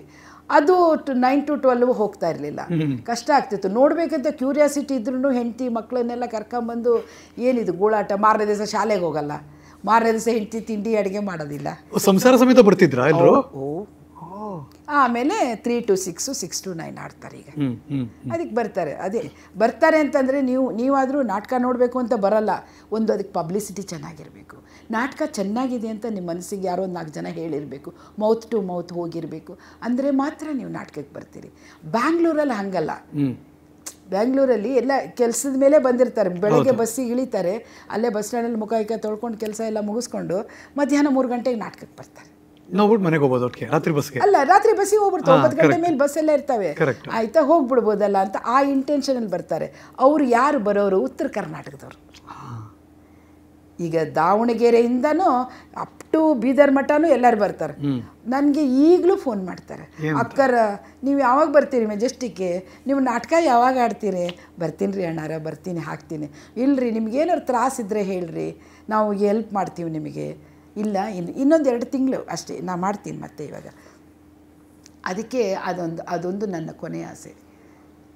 ಈ ಗುಬ್ಬಿ ರಂಗಮಂದಿರನ ಮತ್ತೆ ಸ್ವಚ್ಛ ಮಾಡಬೇಕು, ಮತ್ತೆ ಇದನ್ನು ಚೆನ್ನಾಗಿಡಬೇಕು, ಆ ಅಣ್ಣಮ್ಮ ತಾಯಿ ಅಲ್ಲಿ ಬಂದು ಕೂತ್ಕೊಳ್ಳೋ ಥರ ಆಗಬೇಕು ಅಂತ ಆಸೆ. ಬದಲಾಯ್ತಾ ನೋಡುಗರದು ಮತ್ತೆ ಆಸಕ್ತಿ ಎಲ್ಲ? ಈಗ ಹೆಂಗಿದೆ ಟ್ರೆಂಡ್, ಹೆಂಗಿದೆ ನಿಮ್ಮ ಪ್ರಕಾರ? ಅವಾಗ 4 hours ಕೂತ್ಕೊಂಡು ನಾಟಕ ನೋಡ್ತಿದ್ರು, ಈಗ 2 hours. ಬಟ್ ನಾಟಕ ಇಲ್ಲ ಅವರಿಗೆಲ್ಲ. ಬಟ್ ನಾಟಕ ನೋಡ್ಲಿಕ್ಕೆ ಬರ್ತಾರಾ ಅಂತ ನನ್ನ ಪ್ರಶ್ನೆ. ಬರ್ತಾರೆ, 100% ಬರ್ತಾರೆ. ನಾವು ಎಚ್ಚರ ತಂಗಿ ಎಚ್ಚರ ಅಂತ ಒಂದು ಲೇಡೀಸ್ ಸಬ್ಜೆಕ್ಟ್ ನಾಟಕ ಮಾಡ್ತಾ ಇದ್ರೆ, ಈ ಕಡೆಯಿಂದ ಜನ ಒಳಗೆ ಬಿಡ್ತಾ ಇದ್ರೆ ಆ ಕಡೆಯಿಂದ ಹೊರಗೆ ಕಳಿಸ್ಬೇಕು. ಅಷ್ಟು ಇದೆ, ಅದು ಆ ಟ್ರೆಂಡ್ ಇದೆ. ಆ ಜನಗಳಿಗೆ ಏನು ಬೇಕೋ ಅದನ್ನು ಕೊಡಬೇಕು ನಾವು. ಈಗ ಸ್ವಲ್ಪ ಕಾಮಿಡಿ ಇಷ್ಟಪಡ್ತಾರೆ, ಸೊ ಒಳ್ಳೆ ಕಾಮಿಡಿ ಕೊಟ್ಟರೆ ಜನ ಈಗಲೂ ನೋಡ್ತಾರೆ. ಈಗ ಸಾಮಾಜಿಕ ನಾಟಕ, ಪೌರಾಣಿಕ ನಾಟಕ, ಈ ಥರದ್ದೆಲ್ಲ ಬೇರೆ ಬೇರೆ ನಾಟಕಗಳಿವೆ. ಯಾವ್ದು ವರ್ಕ್ ಆಗ್ತಿತ್ತು, ಯಾವ್ದು ವರ್ಕ್ ಆಗ್ತಿಲ್ಲ, ಯಾವ್ದು ಈಗ ವರ್ಕ್ ಆಗುತ್ತೆ? ಸಾಮಾಜಿಕನೇ ವರ್ಕೌಟ್ ಆಗುತ್ತೆ, ಪೌರಾಣಿಕ ನೋಡೋದಿಲ್ಲ. ಈಗಿನ ಜನ್ರೇಷನ್ ಪೌರಾಣಿಕ ನೋಡೋದಿಲ್ಲ. ಹಳ್ಳಿ ಕಡೆ ಒಂದು ಹೋಲ್ ನೈಟ್ ಜಾತ್ರೆ ಊರು ಹಬ್ಬ ಇರುತ್ತೆ, ಅವರು ನೀವು ಭೀಮನ್ ಪಾಠ ಮಾಡಿರಿ, ನೀವು ದ್ರೌಪದಿ ಪಾಠ ಮಾಡಿರಿ, ನೀವು ಕೈಕೆ ಮಾಡಿರಿ ಅಂತ ಹೇಳಿ ಅವರವರೇ ಕಾಂಟ್ರಿಬ್ಯೂಷನ್ ಹಾಕ್ಕೊಂಡು ಹೆಣ್ಮಕ್ಳು 3 ಜನನ ಕಳಿಸಿ ಬೆಳತನಕ ನಾಟಕನೂ ಮಾಡ್ತಾರೆ. ಅದು ಖುಷಿ ಅವರಿಗೆ, ಅದ್ರ ಮಜಾನೇ ಬೇರೆ. ಅದ್ರ ಮಜಾನೇ ಬೇರೆ. ಕರೆಕ್ಟ್. ಒಟ್ಟು ಎಷ್ಟು ಕಂಪ್ನಿಲಿ ಕೆಲಸ ಮಾಡಿದ್ವಿ? ನಾನು ಒಂದು 10-12 ಕಂಪ್ನಿಯಲ್ಲಿ ಕೆಲಸ ಮಾಡಿದ್ದೆ. ಜಾಸ್ತಿ ಗುಡಿಗೇರಿ ಕಂಪ್ನಿಯಲ್ಲೇ ನಾನು. ಬಟ್ ಒಂದು ಕಂಪ್ನಿ ಇದ್ದಾಗ ಇನ್ನೊಂದು ಕಂಪ್ನಿ ಇರೋಂಗಿಲ್ಲ ಅಲ್ಲ? ಇರೋದಿಲ್ಲ. ಈಗಂತಾರ ಒಂದು ಧಾರಾವಾಹಿಲಿ ಇರ್ಬೇಕಾದ್ರೆ ಇನ್ನೊಂದು ಧಾರಾವಾಹಿಲಿ ಇರಲ್ವಲ್ಲ? ಹಂಗೇನಿಲ್ಲ. ಒಂದು ಕಂಪ್ನಿಗೆ ಅವ್ರು ಅಗ್ರಿಮೆಂಟ್ ಮಾಡ್ಕೊಂಡೇ ಇಟ್ಕೊತಾರೆ. ನೋಡವ ನೀನು 1 ವರ್ಷ ಇರಬೇಕು. ಓ ಹಂಗೆ. ನಿನಗೊಂದು 5 ನಾಟಕದಲ್ಲಿ ಹೀರೋಯಿನ್ ಇರ್ತೈತಿ, ನೀ ಬಿಟ್ಟು ಹೋದೆ ಅಂದರೆ ಆ ಹೀರೋಯಿನ್ ಪಾರ್ಟ್ ಯಾರು ಮಾಡ್ತಾರೆ? ಕರೆಕ್ಟ್. ಯಾರು ಕರ್ಕೊಂಡು ಬರಬೇಕು? ಈಗ ನೀ ಚಲೋ ಮಾಡಿ ಹೋಗಿರ್ತಿದ್ದಿ, ಈಗ ಹುಡುಗಿ ಅಕ್ಕಿ ಚಲೋ ಇದ್ಲ ರೀ, ಇವ್ರು ಏನ್ರಿ ಅಂತಾರ ಜನ. ಮುಗಿತಲ್ಗೆ. ಹಂಗಾಗಿ ಕಂಪ್ನಿಯಲ್ಲಿ ಇದ್ರೆ ಅವಾಗೆಲ್ಲ ಡಿಮ್ಯಾಂಡ್ ಇತ್ತಾ? ಅಂದ್ರೆ ನೀವು ಡಿಮ್ಯಾಂಡ್ ಮಾಡ್ತಿದ್ರ ದುಡ್ಡು ಇಷ್ಟು ಬೇಕು ಹಂಗೆ? ದುಡ್ಡದಲ್ಲ, ಬರೇ ನಮ್ಮ ಪಾತ್ರ. ಯಾಕೆ ದುಡ್ಡು ಯಾಕೆ ಬೇಡ? ಅವಾಗಿನ ನಮಗೇನು ದುಡ್ಡು ಬೇಕು ಅಂತ ಅನಿಸ್ತಾನೆ ಇರಲಿಲ್ಲ, ದುಡ್ಡಿಗೆ ಮಹತ್ವನೇ ಕೊಟ್ಟಿಲ್ಲ. ಎಷ್ಟೋ ಕಂಪ್ನಿಯಲ್ಲಿ ಪಾರ್ಟ್ ಮಾಡಿ ದುಡ್ಡಿಗಿಲ್ದೆ ಬಂದಿದ್ದೀನಿ. ನಾನು ಚಂದವಾಗಿ ಬಳೆ ಹಾಕಬೇಕು, ಚಿನ್ನದೇನೋ ಮಾಡ್ಸಿ ಹಾಕಬೇಕು, ಚೆನ್ನಾಗಿರೋ ಬಟ್ಟೆ ತಗೋಬೇಕು, ಆಸೆನೇ ಇರಲಿಲ್ಲ. ಆಸೆನೇ ಇರೋಲ್ಲ. ಈಗ ನಾಟಕದ ಕಂಪ್ನಿಯಲ್ಲಿ ಇರೋರಿಗೆಲ್ಲ ಆ ಥರ ಆಸೆ ಇಲ್ಲ. ಈಗ ಬರ್ತಾ ಇರೋ ಜನ್ರೇಷನ್ಗೆ ಕಾರ್ ಇಟ್ಕೋಬೇಕು, ನಮ್ಮ ಗಂಡ ನಾನು ಕಾರಲ್ಲಿ ಹೋಗಬೇಕು. ಕಾರ್ ಹುಚ್ಚು ಭಾಳ ಐತಿ ಇವಾಗ. ಎಲ್ಲ ನಾಟಕದಲ್ಲಿ ಹೀರೋ ಪಾರ್ಟ್ ಮಾಡೋರು ಕಾರ್ ಇಟ್ಕೊಂಡೇ ಇರ್ತಾರೆ. ನೀವೀಗ ನೋಡಿರ್ತೀರಲ್ಲ, ಈಗ ಧಾರಾವಾಹಿಗಳನ್ನ ನೋಡಿರ್ತೀರಾ, ನೀವು ಆ್ಯಕ್ಟ್ ಮಾಡ್ತಿದ್ದೀರಾ, ಸಿನಿಮಾಗಳು ನೋಡಿರ್ತೀವಿ. ಇವಾಗಿನ ಮಕ್ಕಳ ಅಥವಾ ಯಂಗ್ ಕಲಾವಿದರ ಆಲೋಚನೆ ಬೇರೆ ಇರುತ್ತೆ. ಈಗ ಈಗ ಪರಂಪರೆಯಿಂದ ಈಗ ಮಾವಿನ ಗಿಡದಲ್ಲಿ ಮಾವಿನ ಹಣ್ಣೆ ಬೆಳೆಯುತ್ತೆ, ಬೇವಿನ ಹಣ್ಣು ಬೆಳೆಯೋಕ್ಕೆ ಸಾಧ್ಯನೇ ಇಲ್ಲ. ಹಾಗೆ ಈಗ ಗುಬ್ಬಿ ವೀರಣ್ಣವ್ರ ಮನೆ ಮಕ್ಕಳು ಅವರೆಲ್ಲ ರಂಗಭೂಮಿಗೆ ಬಂದಿದ್ದಾರೆ, ರಂಗನೇ ಸೇವೆ ಮಾಡ್ತಾ ಇದ್ದಾರೆ ಅಂದರೆ ಅದು ಪರಂಪರೆ. ಕರೆಕ್ಟ್. ಈ ಮಧ್ಯದಲ್ಲಿ ನಾವೆಲ್ಲ ಬಂದಿದ್ದೀವಲ್ಲ, ನಾವು ಕ್ರಾಸಲ್ಲಿ ನೀರು ಹಾದು ಎಲ್ಲೋ ಒಂದು ಬೀಜ ಬಿದ್ದು ಅದು ಹುಟ್ಕೊಂಡೈತಲ್ಲ, ಹಾಗೆ ನಾವೆಲ್ಲ. ಬಟ್ ತೂಕ ಇದ್ದೇ ಇದೆ. ಈಗ ಈ ಆಸನದಲ್ಲಿ ಗುಬ್ಬಿ ವೀರಣ್ಣನ ಮೊಮ್ಮಗಳು ಬಂದು ಕೂತಿದ್ದಾರೆ, ಡಾಕ್ಟರ್ ಬಿ ಜಯಶ್ರೀಮ ಬಂದು ಕೂತಿದ್ದಾರೆ, ಮಾಲತಿಯಮ್ಮನ ಬಂದು ಕೂತಿದ್ದಾರೆ. ಹಿಂದೆ ನಿಮ್ಗೆ ಆ ಥರದ್ದು ಯಾವುದೋ ಲೆಗಸಿ ಇಲ್ಲ, ಅಂದರೆ ಯಾವುದೋ ಒಂದು ಹೊರೆ ಇದೆ ಅಥವಾ ಒಂದು ದೊಡ್ಡ ಜವಾಬ್ದಾರಿ ಇದೆ, ಅದನ್ನು ತೊಗೊಂಡೋಗ್ಬೇಕು ಮುಂದಕ್ಕೆ ಅನ್ನೋದಿಲ್ಲ. ನೀವೇ ನಿಮ್ಗೊಂದು ಚಾನ್ಸ್ ಸಿಕ್ತು, ಯಾರು ಬಂದಿರಲಿಲ್ಲ, ನೀವು ಎಂಟ್ರಿ ಕೊಟ್ರಿ, ಮಾಡಿದ್ರಿ, ನೋಡಿ ಅಲ್ಲಿಂದ ಲೈಫೇ ಬದಲಾಯ್ತು. ಹೌದು. ಏನು ಕಲಿಸುತ್ತೆ ರಂಗಭೂಮಿ? ಯಾವಾಗಲೂ ಒಂದು ಸಂಸ್ಕೃತಿ ಪರಂಪರೆನ ನಾವು ನಿರಂತರವಾಗಿ ಅದನ್ನು ಇಟ್ಕೊಂಡು ನಡಿಬೇಕು ಅಂತ ಹೇಳಿಕೊಡುತ್ತೆ. ನಾಟಕದಲ್ಲಿ ಪಾತ್ರ ಮಾಡಿದ ತಕ್ಷಣ, ಈಗ ನಾನು ಒಂದು ಗೌಡ್ರ ಗದ್ದಲ ನಾಟಕದಲ್ಲಿ ಒಂದು ವೇಶ್ಯ ಪಾಠ ಮಾಡ್ತೀನಿ. ಆ ವೇಶ್ಯ ಪಾಠ ಮಾಡಿದ ನಾಟಕ ಮುಗಿಯೋವರೆಗೂ ನೋಡಿದ್ರೆ ಅಂದರೆ ಗಂಡ ಹೆಂಡತಿ ಬಂದವರು ಅವ್ರನ್ನ ಮಾತಾಡಿಸ್ಬೇಡ್ರಿ ಅಂತಾರೆ. ಆ ಥರನೇ ಮನೋಭಾವ ಬಂದ್ಬಿಡುತ್ತೆ. ಅದು ಅಲ್ಲಿಗೆ ಮಾತ್ರ ಸೀಮಿತ. ಆಮೇಲೆ ಮಾಲತಿಯವರು ಎಷ್ಟು ಒಳ್ಳೆಯವರಿದ್ದಾರಲ್ಲ ಅಂತಾರೆ. ಅದಕ್ಕೆ ಆ ಪರಂಪರೆನ ನಾವು ಕಾಯ್ಕೋಬೇಕು. ಯಾವುದು ರಂಗಭೂಮಿಯಲ್ಲಿ ಮಾಡ್ತಾ ಇರೋ ಪರಂಪರೆನ ಕಾಯ್ಕೋಬೇಕು. ಒಂದು ಭೂಮಿ ತೂಕದ ಹೆಣ್ಣು ಅಂತ ಒಂದು ನಾಟಕದಲ್ಲಿ ಪಾಠ ಮಾಡ್ತೀನಿ.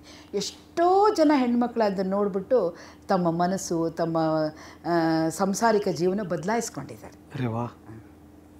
ಹಾಗೆ ಆ ಪರಂಪರೆ, ಆ ಸಂಸ್ಕೃತಿನ ನಾವು ಅಳವಡಿಸ್ಕೋಬೇಕು. ನೋಡ್ರಿ, ಆ ಭೂಮಿ ತೂಕದ ಹೆಣ್ಣು ಭೂಮಿಗೆ ತ್ಯಾಗ ಮಾಡುವಂಥ ಹೆಣ್ಣು ಇರ್ತಾಳೆ, ಗಂಡ ನಾನು ತ್ಯಾಗ ಮಾಡ್ತಾಳೆ, ಅವಳು ಒಂದು ಮನೆನೂ ಉಳಿಸ್ತಾಳೆ. ಎಚ್ಚರ ತಂಗಿ ಎಚ್ಚರ ಅಂತ ಒಂದು ನಾಟಕ ಮಾಡ್ತೀವಿ. ಒಂದು ವೇಶ್ಯ ಮಗಳು ವೇಶ್ಯ ಆಗಬೇಕು ಅಂತಿಲ್ಲ, ಕರೆಕ್ಟ್. ಅವಳು ಡಾಕ್ಟರ್ ಆಗ್ಬೋದು, ಇಂಜಿನಿಯರ್ ಆಗ್ಬೋದು. ನಾಟಕದಲ್ಲಿ ಎಷ್ಟು ಜವಾಬ್ದಾರಿ ಇರುತ್ತೆ. ನಾಟಕ ಹೆಂಗೆ ಬರೆಸ್ತಾ ಇದ್ರು ನಾಟಕಗಳನ್ನ? ಅವಾಗ ಬರ್ದಿರೋ ಕವಿಗಳು ಇವಾಗ ಸುಮಾರು ಜನ ಸತ್ತೋಗಿದ್ದಾರೆ. ಇವಾಗ ಬಸವರಾಜ್ ಪಂಚಗಲ್ಲು ಮತ್ತು ಒಂದು 4-5 ಜನ ಇದ್ದಾರೆ. ಅವರು ಈಗಿನ ತಕ್ಕಂತೆ ನಾಟಕಗಳು ಬರೀತಾರೆ. ಹೇಗೆ ನಾಟಕ ತಗೊಂಡು ನೀವು ಪಾತ್ರ ಮಾಡ್ತಿದ್ರಾ ಅಥವಾ ಪಾತ್ರಗಳಿಗೆ ನಾಟಕವನ್ನು ಬರೆಯೋರು ಇದ್ರಾ? ಇಲ್ಲ, ಅವ್ರ ನಾಟಕ ಬರೀತಾರೆ, ನಾವು ಅದನ್ನ ಪರಕಾಯಿ ಪ್ರವೇಶ ಮಾಡ್ತೀವಿ. ಕೆಲವೊಂದು ನಾಟಕ ನೀವು ಬೆಂಚ್ ಮಾರ್ಕ್ ಸೆಟ್ ಮಾಡ್ಬಿಟ್ಟಿದ್ದೀರಾ. ನೀವು ಮಾಡಿದ್ರೆ ಅದು ತೂಕ. ಅದಕ್ಕೆ ಈಗ ಮಾಡೋಕ್ಕಾಗಲ್ಲ. ಈಗ ನನಗೆ ಅಷ್ಟೊಂದು ಮಾಡೋ ಅಷ್ಟು ಪೇಷನ್ಸ್ ಇಲ್ಲ, ತಾಳ್ಮೆ ಇಲ್ಲ. ನಾನು ನಾಟಕದಲ್ಲಿ ಹತ್ತು ನನ್ನ ಕಣ್ಣು ಕೂಡ ಹಾಳಾಗಿದ್ದಾವೆ. ಬೇರೆ ಬೇರೆ ಕಂಪ್ನಿಗಳಿಗೆ ಹೋಗ್ಬೇಕಾದ್ರೆ ಗಂಡ ಹೆಂಡತಿ ಒಟ್ಟೊಟ್ಟಿಗೆ ಹೋಗ್ತಿದ್ರು. ಒಟ್ಟೊಟ್ಟಿಗೆ ಹೋಗ್ತೀವಿ, ಬೇರೆ ಬೇರೆ ತರ ಹೋಗಿದ್ದಿಲ್ವೇ ಇಲ್ಲ. ಸುಧೀರ್ ಅವ್ರು ಇದ್ದಾಗ ಮಾತ್ರ ಬೇರೆಯವ್ರ ಕಂಪ್ನಿಗೆ ಹೋಗಿದ್ದೀವಿ ಇಬ್ರು. ಸುಧೀರ್ ಅವ್ರ ಸತ್ ಮೇಲೆ ನಮ್ಮದೇ ಕಂಪ್ನಿ ಮಾಡಿದ್ದಿದೆ. ಬೇರೆ ಯಾವ ಕಂಪ್ನಿಗೂ ಹೋಗಿಲ್ಲ. ನಿಮ್ಮ ಕಂಪ್ನಿ ಪೂರ್ತಿ ಹೆಸರೇನು? ಕರ್ನಾಟಕ ಕಲಾ ವೈಭವ ಸಂಘ. ಎಷ್ಟು ವರ್ಷ ಆಯ್ತು ಈಗ? ನಾನು ನಡೆಸಿ 25 years ಆಯಿತು. ಈಗೂ ಇದೆ ಸಿಲ್ವರ್ ಜೂಬ್ಲಿ. ಇವಾಗ ಯಾಕೆ ಸೈಲೆಂಟ್ ಆಯ್ತು? ಏನಿಲ್ಲ, ಜನ ಇದು ಗುಬ್ಬಿ ರಂಗಮಂದಿರ ಮಾಡಬೇಕು, ಬೇರೆ ಕಡೆ ಹೋದರೆ ಅದು ಇದಾಗುತ್ತೆ ಅಂತೇಳಿ ಹೋಗ್ತಾ ಇಲ್ಲ. ಸರ್ಕಾರಕ್ಕೆ ಏನಾದರೂ ಕೇಳಿದ್ದೀರಾ? ಕೇಳಿದ್ದೀನಿ. ಪಾಸಿಟಿವ್ ಆಗಿ ಏನಾದ್ರು ಹೇಳಿದಾರ? ಓ ಎಸ್, ಪಾಸಿಟಿವ್ ಆಗಿದೆ. ಅದನ್ನ ಕ್ಲೀನ್ ಮಾಡಿಸಿ ನಿಮ್ಮ ಕೈ ಕೊಡ್ಬೇಕಷ್ಟೇ. ಕೊಡಬೇಕು. ಇಲ್ಲ, ದಿನೇಶ್ ಗುಂಡೂರಾವ್ ಸರ್ ಅವರು ಮೊನ್ನೆನೂ ಹೋಗಿದ್ದಾಗ, ಇಲ್ಲಮ್ಮ ರಂಗಮಂದಿರಗೋಸ್ಕರ 2 ಕೋಟಿ ರೂಪಾಯಿ ತೆಗೆದಿಟ್ಟಿದ್ದೀವಿ, ನಿನಗೆ ಜವಾಬ್ದಾರಿ ಕೊಡ್ತೀನಿ, ಇಂಜಿನಿಯರ್ಸ್ನೆಲ್ಲ ಕಳಿಸ್ತೀನಿ, ನೀನು ನಿಂತು ಅದು ಮಾಡಿಸು, ಒಂದು ಇತಿಹಾಸ ಉಳಿಯತ್ತೆ ಅಂತಂದು. ಆಯಿತು ಸರ್ ಅಂತ ಹೇಳಿ ಬಂದಿದ್ದೀನಿ. ಯಾಕೆಂದ್ರೆ ಅಂತಹ ಮಹಾನ್ ವ್ಯಕ್ತಿ ಗುಬ್ಬಿ ವೀರಣ್ಣವರು ದೊಡ್ಡ ಅಡಿಪಾಯ ಹಾಕಿದವರು. ಗುಬ್ಬಿ ವೀರಣ್ಣವ್ರ ಕಂಪ್ನಿನ ನಾನು ಜವಾಬ್ದಾರಿ ತಗೊಂಡಾಗ ಅಲ್ಲಿ ಗಣ್ಯ ವ್ಯಕ್ತಿಗಳದ್ದೆಲ್ಲ ಫೋಟೋ ಹಾಕ್ಸಿದ್ದೆ. ಇವನ್ ಕಲ್ಪನಾಜಿಯವ್ರದ್ದು, ಗುಡಿಗೇರಿ ಬಸವರಾಜ್ ಅವ್ರದ್ದು, ಗುಬ್ಬಿ ವೀರಣ್ಣವರು, ಯಾರ್ಯಾರು ಇದ್ರಲ್ಲ ಘಟೋದ್ಗಜರು, ಅವ್ರದ್ದೆಲ್ಲ ಫೋಟೋ ಹಾಕ್ಸಿದ್ದೆ. ಈ ಅಭಿನಯಿಸುವ ಮಾತಿಗೆ ಬಂದರೆ, ಈಗ ಓವರ್ ನೈಟ್ ಫೇಮಸ್ ಆಗಬೇಕು ಅನ್ನೋದು ಎಷ್ಟೋ ತಲೆ ಇದ್ದೇ ಇರುತ್ತೆ, ಫಾಸ್ಟ್ ಫುಡ್ ಜಮಾನ ಇವಾಗ. ಬಟ್ ರಂಗಭೂಮಿ ಹಾಗಲ್ಲ. ಒಂದು ರಂಗಭೂಮಿಯ ಒಂದು ಟಚ್ ಇದ್ದರೆ ಅಥವಾ ಒಂದು ಪಳಗಿದ್ರೆ ದೊಡ್ಡ ದೊಡ್ಡ ಭೂಮಿಗಳಿಗೆ ಹೆಲ್ಪ್ ಆಗುತ್ತೆ. ಹೌದು, ಖಂಡಿತ. ಕಿರುತೆರೆ ಮತ್ತು ಬೆಳ್ಳಿತೆರೆಗೆ. ಮತ್ತು ರಾಜ್ಕುಮಾರ್ ಅವರು ಇಲ್ವಾ? ರಾಜ್ಕುಮಾರ್ ಅಣ್ಣವ್ರು ಯಾವತ್ತೂ ನಾನು ನಾಟಕದಿಂದ ಬಂದವನು ಅಂತಲೇ ಹೇಳ್ಕೊಳ್ತಾ ಇದ್ರು ಯಾವಾಗ. ಆ ಮನಸ್ಥಿತಿ ಇದೆಯಾ ಈಗಿನ ಕಲಾವಿದರಿಗೆ? ಒಂದು 50% ಇದೆ. ಕೆಲವೊಬ್ಬರೆಲ್ಲ ಇನ್ನೇನು ಭಾಳ ದಿವಸ ಇರಲ್ಲ, ಈ ನಾಟಕದ ಕಂಪ್ನಿ ಎಲ್ಲ ಹೋಗ್ಬಿಡುತ್ತೆ, ಲೈವ್ ಇರೋದಿಲ್ಲ. ನಾನು ಬೇಕಾದ್ರೆ ಹೇಳ್ತೀನಿ, ಚೆನ್ನಾಗಿ ಒಳ್ಳೆ ನಾಟಕಗಳು ಕೊಟ್ಟರೆ ಸಿನಿಮಾ ರಂಗಕ್ಕಿಂತ ಇದು ಲೈವ್ ನೋಡೋಕ್ಕೆ ಇಷ್ಟಪಡ್ತಾರೆ. ಬಟ್ ಆತಂಕ ಇಲ್ವಾ? ಇನ್ನೊಂದು 30 ವರ್ಷ ಆದಮೇಲೆ ಹೇಗಿರುತ್ತೋ ರಂಗಭೂಮಿ ಅಂತ? ಅದೇ ಮಾಧ್ಯಮಗಳು, ಟಿ ವಿ ಮಾಧ್ಯಮಗಳು ಮನೆಗೆ ಬಂದು ಮನೋರಂಜನೆ ಕೊಡ್ತಾ ಇರುವಾಗ ಇನ್ನು ನಮ್ಮ ಹುಡುಗರೆಲ್ಲ ಊಟ ಮಾಡ್ತಾ ಟಿ ವಿ ನೋಡ್ತಾ ಇರ್ತಾರೆ, ಕೆಲಸದವ್ರ ಸಮೇತವಾಗಿ.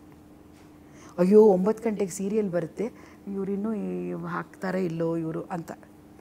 ಅದಕ್ಕೆ ನಾವು ಒಂದೊಂದು ರೂಮಿಗೆ ಒಂದೊಂದು ಟಿ ವಿ ಇಟ್ಬಿಟ್ಟಿದ್ವಿ, ಕೂತ್ಕೊಳ್ರಿ. ನಮ್ಮ ಕೆಲಸದ ಹುಡುಗಿ ಒಬ್ಬಳು, ಅವಳಿಗೆಲ್ಲ ಸೀರಿಯಲ್ ಎಷ್ಟೊತ್ತು ಸ್ಟಾರ್ಟ್ ಆಗ್ತಾವೆ, ಎಷ್ಟೊತ್ತಿಗೆ ಮುಗಿತಾವಂತ. ನಮಗೆ ನ್ಯೂಸ್ ನೋಡ್ಬೇಕಂತಿರುತ್ತೆ, ಅವ್ರಿಗೆ ಟಿ ವಿ ನೋಡ್ಬೇಕಂತಿರುತ್ತೆ. ಅಷ್ಟು ಮಾಧ್ಯಮದ ಪ್ರಭಾವ, ಇದು ಟಿ ವಿಗಳ ಪ್ರಭಾವ ಬಂದಿದೆ.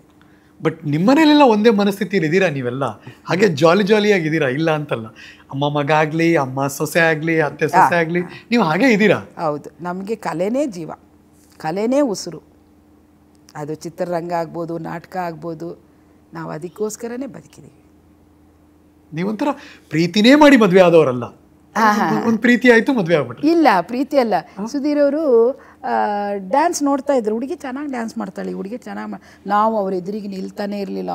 ಅಪ್ಪ ಇಷ್ಟು ದೊಡ್ಡ ವ್ಯಕ್ತಿ ಇದ್ದಾನೆ, ಅವನು ಇಷ್ಟು ಎತ್ತರ ಇದ್ದಾನೆ, ಇಷ್ಟು ದಪ್ಪ ಇದ್ದಾನೆ, ಆಮೇಲೆ ಆ ಸೀನಿಗೆ ಸಿಗರೇಟ್ ಇಟ್ಕೊಂಡು ಹಿಂಗೆ ಹೋಗಿದ್ರೆ ನಮ್ಮನ್ನೇ ನೋಡ್ತಾನೆ ಏನೋ ಅಂತ ಭಯ ನಮಗೆ. ಅವ್ರನ್ನ ಹಿಂಗೆ ತಿರುಗಿದ್ರು ಕೂಡ ನೋಡ್ತೀರಿ. ಹೆಂಡತಿಯಾಗೋ ಕನಸು. ಆಮೇಲೆ ಅದು ಒಂದು ದಿವಸ ಅವರಿಗೆ ಊಟ ಇರಲಿಲ್ಲ. ನಾಟಕ ಬಿಟ್ಟ ಮೇಲೆ ಸುಧೀರ್ ಅವರು ಇಷ್ಟು ಊಟ ಮಾಡ್ತಿದ್ರು. ಅವತ್ತು ಏನೇನೋ ಅಡುಗೆಯವನು ಸುಸ್ತಾಗಿ ಮಲಗಿದೇನೋ ಸಮಥಿಂಗ್, ನಾವು ಸೇರಬೇಕಾಗಿತ್ತಲ್ಲ. ಸೊ ಹಾಗಾಗಿ ಊಟ ಕೊಟ್ಟಿಲ್ಲ ಅಂತ ಅವ್ರಿಗೆ, ನನಗೆ ಊಟ ಬೇಕೇ ಬೇಕು, ಬೆಳಗಿನ ಜಾವ 4 ಗಂಟೆಗೆ ಎಲ್ಲಿ ಸಿಗತ್ತೆ ಊಟ, ಆಮೇಲೆ ಊಟ ಬೇಕೇ ಬೇಕು ಅಂತ ಅವ್ರು ಸುಧೀರ್ ಅವರು ಅವ್ನಿಗೆ ಜೋರು ಮಾಡ್ತಾಯಿದ್ರು. ನಾನು ಊಟ ಕ್ಯಾರಿಯರಲ್ಲಿ ಕಟ್ಕೊಂಡು ಮನೆಗೆ ಹೋಗಿ ಊಟ ಮಾಡ್ತಿದ್ದೆ. ಹುಬ್ಳಿಯಲ್ಲಿ ವಿಕಾಸ್ ನಗರಿಗೆ ಹೋಗಿ ಆಟೋದಲ್ಲಿ, ಮಾಲೀಕರು ಆಟೋದಲ್ಲಿ ಕಳಿಸ್ತಿದ್ರು, ಕ್ಯಾರಿಯರ್ ಕಟ್ಟಿ ಇಟ್ಕೊಂಡಿದ್ದೆ. ಅವರು ಅಲ್ಲಿ, ನನಗೆ ಊಟ ಇಲ್ಲದೆ ಆಗಲ್ಲಪ್ಪ, ನಾನು ಇಷ್ಟು ಪಾರ್ಟ್ ಮಾಡಿದ್ದೀನಿ, ನನಗೆ ತ್ರಾಸಾಗುತ್ತೆ, ನೀವೇನು ಹಿಂಗೆಲ್ಲ ಮಾಡ್ತೀರಾ, ಹಾಗೆ ಹೀಗೆ ಹಣ್ಣು ಸಿಗೋದಿಲ್ಲ ಇಷ್ಟೊತ್ತಿನಲ್ಲಿ ತಿನ್ನಬೇಕು ಅಂತಂದ್ರೆ ಅಂಥೇಳಿ ಅವರು ತಲೆ ಚಚ್ಕೊಳ್ಳೋರ ಥರ ಇದ್ದರು. ಆವಾಗ ನಾನು ಆ ಕ್ಯಾರಿಯರ್ ಕೊಟ್ಟೆ ಅವರಿಗೆ. ಸರ್ ನೀವು ಊಟ ಮಾಡಿ ಅಂತ ಹೇಳಿ. ಅವನು ಮೊನ್ನೆ ಸತ್ತೋದವನು ಆ ಹುಡುಗ, ಇನ್ನೂ ಇದ್ದ ಅವನು ಇಷ್ಟು ದಿವಸ. ಆಮೇಲೆ ಅವ್ರಿಗೆ ಕೊಟ್ಟೆ. ಅವ್ರಿಗೆ ಕೊಟ್ಟದ್ದು ನಾವು ಸಣ್ಣ ಜಾತಿ ಜನ, ಅವರು ಬ್ರಾಹ್ಮಣ್ಸು ಏನೋ ಅಂತ ನಂಗೆ ಭಯ ಆಗಿ 2 ಮೊಟ್ಟೆ ಬೇಯಿಸಿರೋದು ಅದರೊಳಗೆ ಇಟ್ಕೊಂಡಿದ್ದೆ. ಊಟಕ್ಕೆ ಮನೆಗೆ ಹೋಗಿ ತಿನ್ನೋದಕ್ಕೆ ಅಲ್ಲಿ ಥಿಯೇಟ್ರ್ ಹತ್ರ ಮಾರಕ್ಕೆ ಬರ್ತಾರೆ, ಸೋಡಾ, ಟೀ, ಮೊಟ್ಟೆ ಬೇಯಿಸಿರೋದು ಅಂತ. ನಾನು 2 ಮೊಟ್ಟೆ ತೊಗೊಂಡು ಇಟ್ಕೊಂಡಿದ್ದೆ. ಹೆಂಗೆ ಕೊಡೋದು ಕ್ಯಾರಿಯರು, ಹೆಂಗೆ ಕೊಡೋದು ಅಂತ ಅವನಿಗೆ ಹೇಳಿದೆ. ತೊಗೊಂಡು ಹೋಗಿ ನೀನೇ ಕೊಡಪ್ಪ ಅಂತ ಹೇಳಿದೆ. ಆ ಮೊಟ್ಟೆ ಇದೆ ಅಂತ ನಾನು ಹೇಳಲೇ ಇಲ್ಲ, ಹೆದರಿ. ಸುಧೀರ್ ಅವ್ರ ಮೊಟ್ಟೆ ಇದ್ದಿದ್ದು ಖುಷಿಯಾಗಿ ತಿಂದ್ಬಿಟ್ರು. ಆಮೇಲೆ ಮಾರನೇ ದಿವಸ ಕ್ಯಾರಿಯರ್ದಲ್ಲಿ ಆ ಹೋಟ್ಲಿಂದ ನಮಗೆ ಒಂದಿಷ್ಟು ಊಟ ಅದೆಲ್ಲ ಕೊಟ್ಟು ಕಳಿಸಿ, ತುಂಬ ಥ್ಯಾಂಕ್ಸು ಅಂತ. ಆವಾಗ, ಇಲ್ಲ ಸರ್ ನೀವು ಯಾವಾಗ ಬೇಕಾದ್ರೆ ಕೇಳಿ, ಬೇಕಾದ್ರೆ ಮನೆಯಿಂದ ತಂದು ಕೊಡ್ತೀನಿ ಅಂತ. ಅದು ಅವ್ರಿಗೆ ತುಂಬ ಇಷ್ಟ ಆಯ್ತು. ನಿಮಗೆ ಯಾಕೆ ಅದರ ಸಾಫ್ಟ್ ಫೀಲ್ ಆಯಿತು? ಏನಪ್ಪ, ಅದೇ ನಮ್ಮ ಮದುವೆಗೆ ಸರ್ ಅಂತ ಕರೆದಿದ್ದಾಗ ನೀವು? ಹಾಂ ಸರ್. ಅವ್ರೇನಂತ ಕರೆದಿದ್ರು? ಏನಮ್ಮ ಅಂತ. ಮದುವೆ ಆದ್ಮೇಲೆ ಏನಂತ ಕರಿತಿದ್ರಿ ನೀವು? ಮಾಲ್ತಿ ಅಂತ ಕರೀತಾರೆ. ನೀವೇನಂತ ಕರೀತೀರಿ? ಸುಧೀರ್ ಅವರೇ ಅಂತಿದೆ. ಓ ಹೌದಾ ರೀ ಯಜಮಾನ್ರೇ? ಸುಧೀರ್ ಅವರೇ. ಫುಲ್ ಯಾವಾಗಲೂ ಹಾಗೆ ಕರೀತಿದ್ದೆ. ಈ ತರಹದ ಒಂದು ಹೆಜ್ಜೆ ಗುರುತುಗಳು ಯಾವಾಗಲೂ ತಿರುಗಿ ನೋಡಿದಾಗ ನಮಗೆ ಸಾರ್ಥಕ ಫೀಲ್ ಆಗಬೇಕಲ್ಲ. ನಾವು ಚೆನ್ನಾಗಿ ನಡ್ಕೊಂಡ್ ಬಂದಿದ್ದೀವಿ, ಅದನ್ನ ಮುಂದಿನ ಜನ್ರೇಷನ್ ಕೊಡ್ತಾ ಇದ್ದೀವಿ ಅಂತ. ಮಕ್ಕಳೇನಂತಾರೆ? ಒಂದಷ್ಟು ಈಗೆಲ್ಲ ಏನು ಮಾತಾಡ್ತಾರೆ, ಅಮ್ಮ ಆ ಕಂಪ್ನಿ ನಡೆಸು ಅಂತಾರ ಅಥವಾ ಬೇಡ ಬಿಡಮ್ಮ ಆರಾಮಾಗಿ ನಿನಗಾದರೆ ಇವತ್ತಿಗೂ ನಡೆಸು, ಹಾಂ ನೀನು ಒಂದು ಇದು ರಾಣಿ ಥರ ನೀನು ನಡೆಸು, 40 ಜನಕ್ಕೆ ಅನ್ನ ಹಾಕು, ನಮ್ಗೆ ಅದ್ರ ಬಗ್ಗೆ ಇಲ್ಲ. ಆಗಲಿಲ್ಲ ಅಂದರೆ ಬಿಡು, ಆಗಲಿಲ್ಲ ಅಂದರೆ ಬಿಡು ಅಂತಾರೆ. ಈ ಅಮ್ಮ ಮಗ ಸೊಸೆ ಇವರೆಲ್ಲರಿಗೂ ಏನಾದರೂ ವೆಜ್ ಕೊಟ್ರೆ ನಿಮ್ಮನ್ನ ಹಿಡಿ ಶಾಪಕ್ಕೆ ಬೈಕೊಬಿಡ್ತಾರೆ. ಹೌದು ಹೌದು, ನಾನ್ ವೆಜ್ ಕೊಟ್ಟರೆ ಖುಷಿಯಾಗಿ ತಿಂತಾರೆ. ಸೊ ಎಲ್ಲರೂ ಅಮ್ಮ ಸಿಕ್ಕರೆ ಅವ್ರಿಗೆ ಏನಾದ್ರು ನಿಮ್ಮ ನಾನ್ ವೆಜ್ ತಿನ್ನೋರಾಗಿದ್ರೆ ಅದರಲ್ಲಿರೋ ಸ್ಯಾಟಿಸ್ಫ್ಯಾಕ್ಷನ್ ನಮ್ಗೆ ಇನ್ಯಾವುದ್ರಲ್ಲಿ. ಊಟ ಅಂದರೆ ನಮ್ಗೆ ಪ್ರೀತಿನೇ. ನಿಮಗೂ ಖುಷಿ ಅಲ್ಲ? ನಾನು ಹುಡ್ಕೋದ್ರೆ ಇಂಥ ಹುಡುಗಿ ಸಿಗ್ತಿರ್ಲಿಲ್ಲ. ತುಂಬ ಅವರಿಗೆ ಒಂದು ಗಂಡನೋ ಒಳ್ಳೆ ಹುಡುಗ ಬೇಕಿತ್ತು. ಇವನು 3 ಅಡಿ ಒಂದು ಕಡಿದ್ರೆ ಇವನೊಂದು ಒಂದು ಜಾತ್ರೆ ಮಾಡ್ಬೋದು, ಅಷ್ಟು ಪರ್ಸ್ನಾಲಿಟಿ ಐತಿ. ಸೊ ಅವ್ರ ಮನೆಯಲ್ಲಿ ಆ ಗಂಡು ಬೇಕಿತ್ತು, ನಮಗೆ ಒಂದು ಮುದ್ದಾದ ಹೆಣ್ಣು ಬೇಕಿತ್ತು. ಸೊ ಇವಳು ಮುದ್ದಾಗಿದ್ದಾಳೆ. ಅಲ್ಲ, ಈ height Tarun height personality, Sonal height personality is equal to Sudhir ಅವ್ರ ಹೈಟು ಪರ್ಸನಾಲಿಟಿ, ನಾನು ಪಕ್ಕ ಮಾಲ್ತಿ ಅವರು. ಹೌದು, ರಾಜ್ಕುಮಾರ್ ಅಣ್ಣವರು ಒಂದು ದಿವಸ ಊಟ ಯಾವಾಗಲೂ ಕೊಟ್ಟು ಕಳಿಸ್ತಿದ್ದೆ, ನಿಮ್ಮ ಹೆಂಡ್ತಿನ ಕರೆಸು ಅಂತ ಹೇಳಿದರು. ಆವಾಗ ನಾನು ಚಾಮುಂಡೇಶ್ವರಿ ಸ್ಟುಡಿಯೋಕ್ಕೆ ಹೋಗಿದ್ದೆ. ಹೋದಾಗ ನಮ್ಮ ಯಜಮಾನ್ರು ಬರ್ತಾರೆ ಊಟ ಎಲ್ಲ ತಗೊಂಡು ಅಂತ ಸುಧೀರ್ ಅವರು ಅಣ್ಣನ ಹತ್ರ ಹೇಳಿದ್ರಂತೆ. ಯಜಮಾನ್ರು ಅಂದರೆ ಯಾರು ಇರ್ಬೋದು, ಅವರಿಗೆ ಗುಬ್ಬಿ ವೀರಣ್ಣವ್ರೊಬ್ಬರನ್ನೇ ಯಜಮಾನ್ರು ಅಂತಂದು ರೂಢಿ ಅಂತೆ. ಸರಿ, ನಾನು ಊಟ ಎಲ್ಲ ತೊಗೊಂಡೋಗಿ ಅಲ್ಲಿ ಮೇಲ್ಗಡೆ ಊಟದ ಐತಲ್ಲ ಅಲ್ಲಿ ಕೊಟ್ಬಿಟ್ಟೆ. ಅವರು ನಾನ್ ವೆಜ್ ಎಲ್ಲ ರಾಜ್ಕುಮಾರ್ ಅಣ್ಣವ್ರಿಗೂ ನಾನ್ ವೆಜ್ ಅಂದರೆ ತುಂಬ ಇಷ್ಟ, varieties of non veg. Correct. ಸರಿ ಬಾ, ಫಸ್ಟ್ ಅಣ್ಣವ್ರನ್ನ ನಮಸ್ಕಾರ ಮಾಡಿ, ಕಾಲಿಗೆ ನಮಸ್ಕಾರ ಮಾಡಿ, ಆಮೇಲೆ ಅವ್ರದ್ದು ಊಟದ್ದೆಲ್ಲ ನೀ ಹಂಚುವಂತೆ ಅವ್ರಿಗೆ. ಅಣ್ಣ ನಮ್ಮ ಯಜಮಾನ್ರು ಬಂದಾರೆ ಅಂದರೆ ರಾಜ್ಕುಮಾರ್ ಅವರು ಹಿಂಗೆ ನೋಡಿದ್ರು. ನೋಡ್ಬಿಟ್ಟು ಇಷ್ಟು ನಕ್ಕಿದ್ರು. ಅವರು ಅಷ್ಟು ಪ್ರೀತಿಯಿಂದ ನಕ್ಕಿದ್ದು ನೋಡಿ ನಾನು ನಗಾಕತ್ತಿ. ಅದಕ್ಕೆ ನಗಾಕತ್ತಾರೆ. ಅಲ್ಲ ಕಣೋ ಸುಧೀರ, ನೀನು ನಮ್ಮ ಯಜಮಾನ್ರು ಅಂತಂದರೆ ನನಗೆ ಗುಬ್ಬಿ ವೀರಣ್ಣವರು ಹಾಗೆ ಇದ್ದರು, ಇವಳು 3 ಅಡಿ ಇದ್ದಾಳೆ, ಇವಳಿಗೆ ನಿನಗೆ ಯಾವಾಗ ಯಜಮಾನಿ ಆದ್ಲು ಅಂತೇಳಿ ರಾಜ್ಕುಮಾರ್ ಅವತ್ತು ಯೂನಿಟಲ್ಲೆಲ್ಲ ಹೇಳಿ ನಕ್ಕಿದ್ರು. ನಾನು ಇಷ್ಟೊಂದಿಷ್ಟು, ಇವ್ರು ಇರೋದಿಷ್ಟು. ಅಣ್ಣ ನಾನು ಬೀರ್ ಬಾಟ್ಲು, ಇವಳು ಕ್ವಾರ್ಟರ್ ಬಾಟ್ಲು ಅನ್ನೋ. ಸಾಕಾಗಿದೆ ಡೈಲಾಗ್. ಅದೇ ತರ ಜೋಡಿ ಅನ್ಸಿದ್ದೀಗ ನಿಮ್ಮ ಮಗ ಮತ್ತು ಸೊಸೆ ನೋಡಿದ್ರೆ? ಹೌದು, ಹಂಗೆ ಅನ್ಸುತ್ತಲ್ವಾ? ಹೌದು, ಹಂಗೆ ಅನ್ಸುತ್ತೆ. ಯಾರ ಕಣ್ಣು ಬೀಳೇ ಇರಲಿ, ನಗ್ನಗ್ತಾ ಚೆನ್ನಾಗಿರಿ, ಖುಷಿಯಾಗಿರಿ. ರಂಗಭೂಮಿ ನೀವಾಗಲೇ ಹೇಳಿದೆ ಚೆನ್ನಾಗಿ, ಎಲ್ಲ ಕೊಟ್ಟಿದೆ ನನಗೆ, ಇನ್ನೇನು ಆಸೆ ಇಲ್ಲ. ಇದನ್ನೇ ಏನಾದರೂ ಬೇರೆ ಬೇರೆ ಥರ ಅನ್ಕೊಂಡಿದ್ದೀನಿ, ಅದಾಗ್ಬಿಟ್ರೆ ಇನ್ನೊಂದಷ್ಟು ಜನಕ್ಕೆ ಕೆಲಸ ಸಿಗುತ್ತೆ, ಇನ್ನೊಂದಷ್ಟು ಮನೋರಂಜನೆ ಸಿಗುತ್ತೆ. ರಂಗಭೂಮಿ ನನಗೇನಿಲ್ಲ, ಮೆಜೆಸ್ಟಿಕಲ್ಲಿ ಇರೋ ಆ ರಂಗಮಂದಿರನ ಅಚ್ಚುಕಟ್ಟಾಗಿ ಮಾಡಬೇಕು. ಈಗ ಜನಗಳಿಗೆ ಎಂಟರ್ಟೈನ್ಮೆಂಟ್ ಇಲ್ಲ, ಊರಿಂದ ಬರೋರಿಗೆ ಒಬ್ಬ ರಂಗಮಂದಿರದಲ್ಲಿ ಒಳ್ಳೆ ನಾಟಕ ನೋಡಿದ್ವಿ ಅನ್ನೋ ಸಂತೋಷ, ತೃಪ್ತಿ ನಾನು ಸತ್ರು ಅವರಿಗೆ ಅದಿರುತ್ತೆ. ಮೇಡಮ್ ಅವರು ನಾಟಕ ಆಡಿಸಿದ್ರೆ ಏನು ಚೆನ್ನಾಗಿ ಅಂದರೆ, ನಾಟಕ ಅಂದರೆ ತುಂಬ ಇಷ್ಟುದ್ದ ನಾಟಕ ಆಡಬಾರ್ದು, 2 hours ಕಾಮಿಡಿ ಇರಬೇಕು, ಒಂದು ಅವರಿಗೆ ಮೆಸೇಜ್ ಇರಬೇಕು. ಆ ಥರ ನಾಟಕಗಳಿದ್ದಾವೆ ಆಡಿಸ್ಬೇಕು ಅಂತ. ಒಂದು ಚಾಮುಂಡೇಶ್ವರಿ ದೇವಿ ಮಹಾತ್ಮೆ ಅಂತ ನಾಟಕ ಇದೆ, ಅದನ್ನು ಅಲ್ಲಿ ಮಾಡಿಸ್ಬೇಕು. ಆ ದೇವಿ ಉದ್ಭವ ಆಗೋದು, ಆಮೇಲೆ ಆಕೆ ಮಹಿಷಾಸುರನ್ನ ವಧೆ ಮಾಡ್ತಾಳಲ್ಲ, ಆ ವಧೆ ಮಾಡೋದಕ್ಕೆ ಯಾಕೆ ಅಲ್ಲಿ ಬಂದಳು, ಆ ದೇವಿ ಯಾಕೆ ಬಂದಳು, ಏನು ಅವಳಿಗೆ ಆ ಮಹಿಷಾಸುರನ್ನ ಕೊಲೆ ಮಾಡಬೇಕು ಅನ್ನಿಸ್ತು, ಇದೆಲ್ಲ ನಾಟಕದಲ್ಲಿ ಮಾಡಬೇಕು ಅಂತ ಮಾಡಬೇಕು. ಬಟ್ ನಿಮ್ಮ ಮಕ್ಕಳೆಲ್ಲ ಡೈರೆಕ್ಷನ್ ಮಾಡಿ ಸಿನಿಮಾದಲ್ಲಿ ಎಲ್ಲ ಮಾಡಿಬಿಟ್ರು. ಅದು ಮಾಡಿದ್ರು ಕೂಡ ನಾಟಕದಲ್ಲಿ ಲೈವ್ ಅಲ್ವಾ. ಬಟ್ ನೀವು ಸಿನಿಮಾ ಕಂಪಲ್ಸರಿ ನೋಡ್ತೀರಲ್ವಾ? ಫ್ರಾಂಕ್ ಆಗಿ ರಿವ್ಯೂ ಹೇಳ್ತೀರಾ ಮಕ್ಕಳಿಗೆ? ಸರಿ ಇದೆ, ಸರಿ ಇಲ್ಲ, ಇದು ಚೆನ್ನಾಗಿತ್ತು, ಚೆನ್ನಾಗಿಲ್ಲ. ನನಗೆ ಈ ಕಾಟೇರ ಪಿಕ್ಚರ್ ತುಂಬ ಇಷ್ಟ ಆಯಿತು. ಹಾಗೆ ಏನು ಅಂತಂದರೆ, ಆ ಲಾಸ್ಟಲ್ಲಿ ಅವನು ಜೈಲಿಗೆ ಹೋಗ್ಬೇಕಾದ್ರೆ ಒಂದು ಸರಿ ಕೈ ಎತ್ತಿ ನಮಸ್ಕಾರ ಮಾಡ್ತಾನಲ್ಲ, ಅದು ಹಿಂದೆ ನಾವು ಆಡಿಯನ್ಸ್ಗೂ ನಮಗೆ ಎಫೆಕ್ಟ್ ಆಗುತ್ತೆ, ಮುಂದೆ ಹೋಗ್ತಾ ಇರೋ ಅವ್ರಿಗೂ ಅವನು ಎಫೆಕ್ಟ್ ಆಗುತ್ತೆ. ಅದೊಂದು ನನಗೆ ಸಿಂಬಲ್ ಭಾರಿ ಇಷ್ಟ ಆಯ್ತು ಆ ಪಿಕ್ಚರಲ್ಲಿ. ಸೊ ಮಗನಿಗೆ ಹೇಳಿದ್ರಿ ಸೂಪರ್ ಆಗಿ ಇದು ತುಂಬ ಹತ್ತು ಬಿಟ್ಟೆ ಅವತ್ತು ಥಿಯೇಟ್ರಲ್ಲಿ. ದರ್ಶನ ಎಲ್ಲ ಯಾಕೆ ಅಳ್ತೀಯ, ಉದ್ವೇಗ ಮಾಡ್ಕೋಬೇಡ, BP ರೈಸ್ ಆಗುತ್ತೆ ಅಂತ ಹೇಳಿ ಸಮಾಧಾನ ಹೇಳಿದ್ರು. ಇಲ್ಲ, ಅದು ಕೈ ನೀನು ಮಾಡ್ತೀಯಲ್ಲ ಕಣೋ, ಅದೊಂದು ನಂಗೆ ಭಾರಿ ಇಷ್ಟ ಆಯಿತು. ಎಲ್ಲರಿಗೂ ತಲುಪೋ ಥರ, ಆ ಥಿಯೇಟ್ರಲ್ಲಿ ಕುಂತವ್ರಿಗೆ ಎಲ್ಲರಿಗೂ ತಲುಪೋ ಥರ ನೀನು ಕೈ ಮುಗಿದಿದೆಯಾ, ಇದೊಂದು ಸಿಂಬಲ್ ನನಗೆ ಭಾರಿ ಇಷ್ಟ ಆಯಿತು ಅಂತಂದರೆ. ನಿಮ್ಮ ಬದುಕಲ್ಲಿ ಕಂಡ್ಕೊಂಡಿದ್ದೇನಪ್ಪ ಅಂದರೆ, ಪಾತ್ರಧಾರಿಗಳು ಅದು ವಿಲನ್ ಆಗಲಿ ಬೇರೆ ಪಾತ್ರವನ್ನು ಮಾಡ್ತಿರ್ತಾರೆ, ನಿಜ ಜೀವನದಲ್ಲಿ ಹಾಗಿರಲ್ಲ, ಅವ್ರು ಯಾರು ಇರೋಲ್ಲ, ಖಂಡಿತ ಇರಲ್ಲ. ಅಂಬರೀಷ್ ಅಣ್ಣವರೇ ಹೇಳ್ತಿದ್ರು, ಸುಧೀರ ನೀನೇನು ಚಟ ಇಲ್ಲ, ನೀನು ಹೀರೋ ಕಣೋ ಜೀವನದಲ್ಲಿ, ನಾವೆಲ್ಲ ಚಟ ಮಾಡ್ತೀವಿ, ನಾವು ವಿಲನ್ಗಳು ಅನ್ನೋರು ಅಣ್ಣ. ಬಟ್ ಆ ಥರದೊಂದು ಬದುಕನ್ನು ಬಹುಶಃ ನೀವು ಕಟ್ಟಿದ್ದಕ್ಕೆ ಇವತ್ತು ನಿಮ್ಮ ಮಕ್ಕಳು ಚೆನ್ನಾಗಿದ್ದಾರೆ, ಮುಂದಿನ ಪೀಳಿಗೆ ಚೆನ್ನಾಗಿರುತ್ತೆ, ಅದೆಲ್ಲವನ್ನು ಹಾಕ್ಕೊಡ್ಬೇಕಷ್ಟೇ. ಅದು ಹೌದು ಹೌದು, ಇಟ್ ವಾಸ್ ವಂಡರ್ಫುಲ್. ನನಗೆ ನೀವು ಎಷ್ಟೊಂದು ಇಂಟರ್ವ್ಯೂ ಕೊಟ್ಟಿರ್ಬೋದು, ಅದ್ರ ಇದು ಬೇರೆ ರಂಗಭೂಮಿಯ ಬೇರೆ ಮಾತುಕತೆ ನಿಮ್ಮ ಜೊತೆ ಮಾಡ್ದಂಗೆ ಆಯಿತು ನನಗೆ. ರಂಗಭೂಮಿ ಗಂಡು ಭೂಮಿ, ಯುದ್ಧಕ್ಕೆ ಹೋದವನು ವಾಪಸ್ ಬರಂಗಿಲ್ಲ, ಅಲ್ಲೇ ಸಾಯ್ಬೇಕು, ಇಲ್ಲ ಗೆದ್ದು ಬರಬೇಕು. ಗೆದ್ದು ಬಂದ ಅಂತಂದರೆ ಎಲ್ಲರೂ ಚಪ್ಪಾಳೆ ತಡ್ತಾರಲ್ರಿ. ಈಗ ಒಂದು ಪಾತ್ರ ಮಾಡಿದೆ ಅಂತಂದರೆ ಎಲ್ಲರೂ ಹೋ ಹೋ ಹೋ ಚಪ್ಪಾಳೆ ತಡ್ತಾರೆ, ಅದೇ ನಮಗೆ ಪ್ಲಸ್ ಪಾಯಿಂಟ್. ಅದೇ ನಾವು ಯುದ್ಧದಲ್ಲಿ ಗೆದ್ದು ಬಂದಂಗೆ.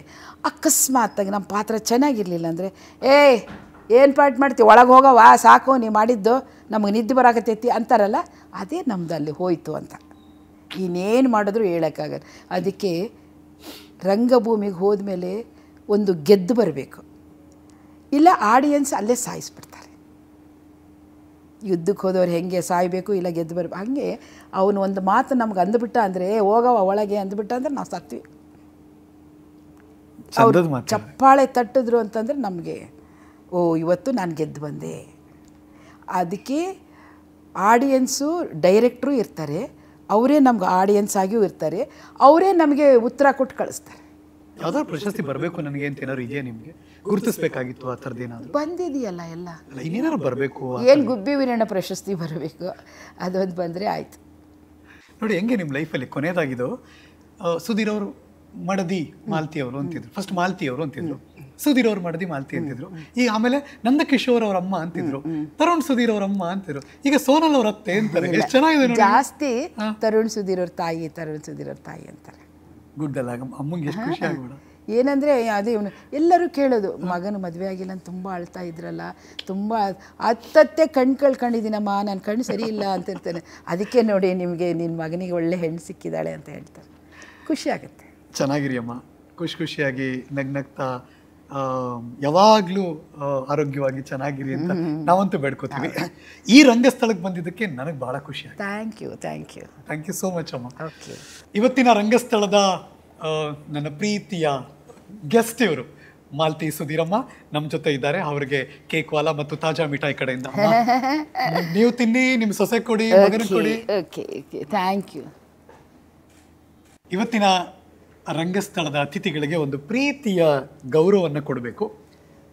ನಮ್ಮ favourite artist doctor RS Chetana ಅಂತ, ಕಲಾಲೋಹ ಅಂತ ಸಂಸ್ಥೆ ಅವ್ರದ್ದು.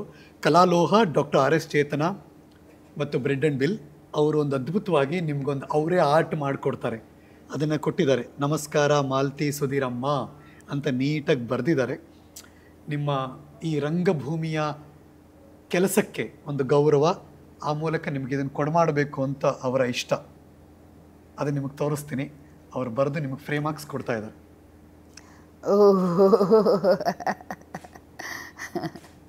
Thank you very much. ಅವರ ಹೆಸರು ಚೇತನ. ತಗೊಳ್ಳಿ ನಿಮಗಿದು. ಮಾಲ್ತಿ ಸುಧೀರ್ ಅವ್ರನ್ನ ಕಳಿಸ್ಕೊಡ್ತೀನಿ. ಮತ್ತೆ ಮಗದೊಂದು ಎಪಿಸೋಡ್ನಲ್ಲಿ ಇದೇ ರಂಗಸ್ಥಳದಲ್ಲಿ ನಿಮ್ಮನ್ನು ಭೇಟಿ ಮಾಡ್ತೀನಿ. ಈ ಎಪಿಸೋಡ್ ನಿಮ್ಗೆ ಇಷ್ಟ ಆಗಿದೆ ಮತ್ತು ಇದರಿಂದ ಒಂದಷ್ಟು ಟೇಕ್ ಅವೇ ಅಂತೀವಲ್ಲ, ನಮ್ಮ ಬದುಕಿಗೆ ಒಂದಷ್ಟು ಪ್ರೇರಣೆ ಆಗಿದೆ ಅನ್ನೋದಾದರೆ ನಿಮ್ಮ ಕಮೆಂಟ್ಸ್ ಮೂಲಕ ನಮಗೆ ತಿಳಿಸಿ. Thank you so much. ಮತ್ತೆ ಸಿಗ್ತೀನಿ ಮಗದೊಂದು ಎಪಿಸೋಡಲ್ಲಿ. ನಮಸ್ಕಾರ.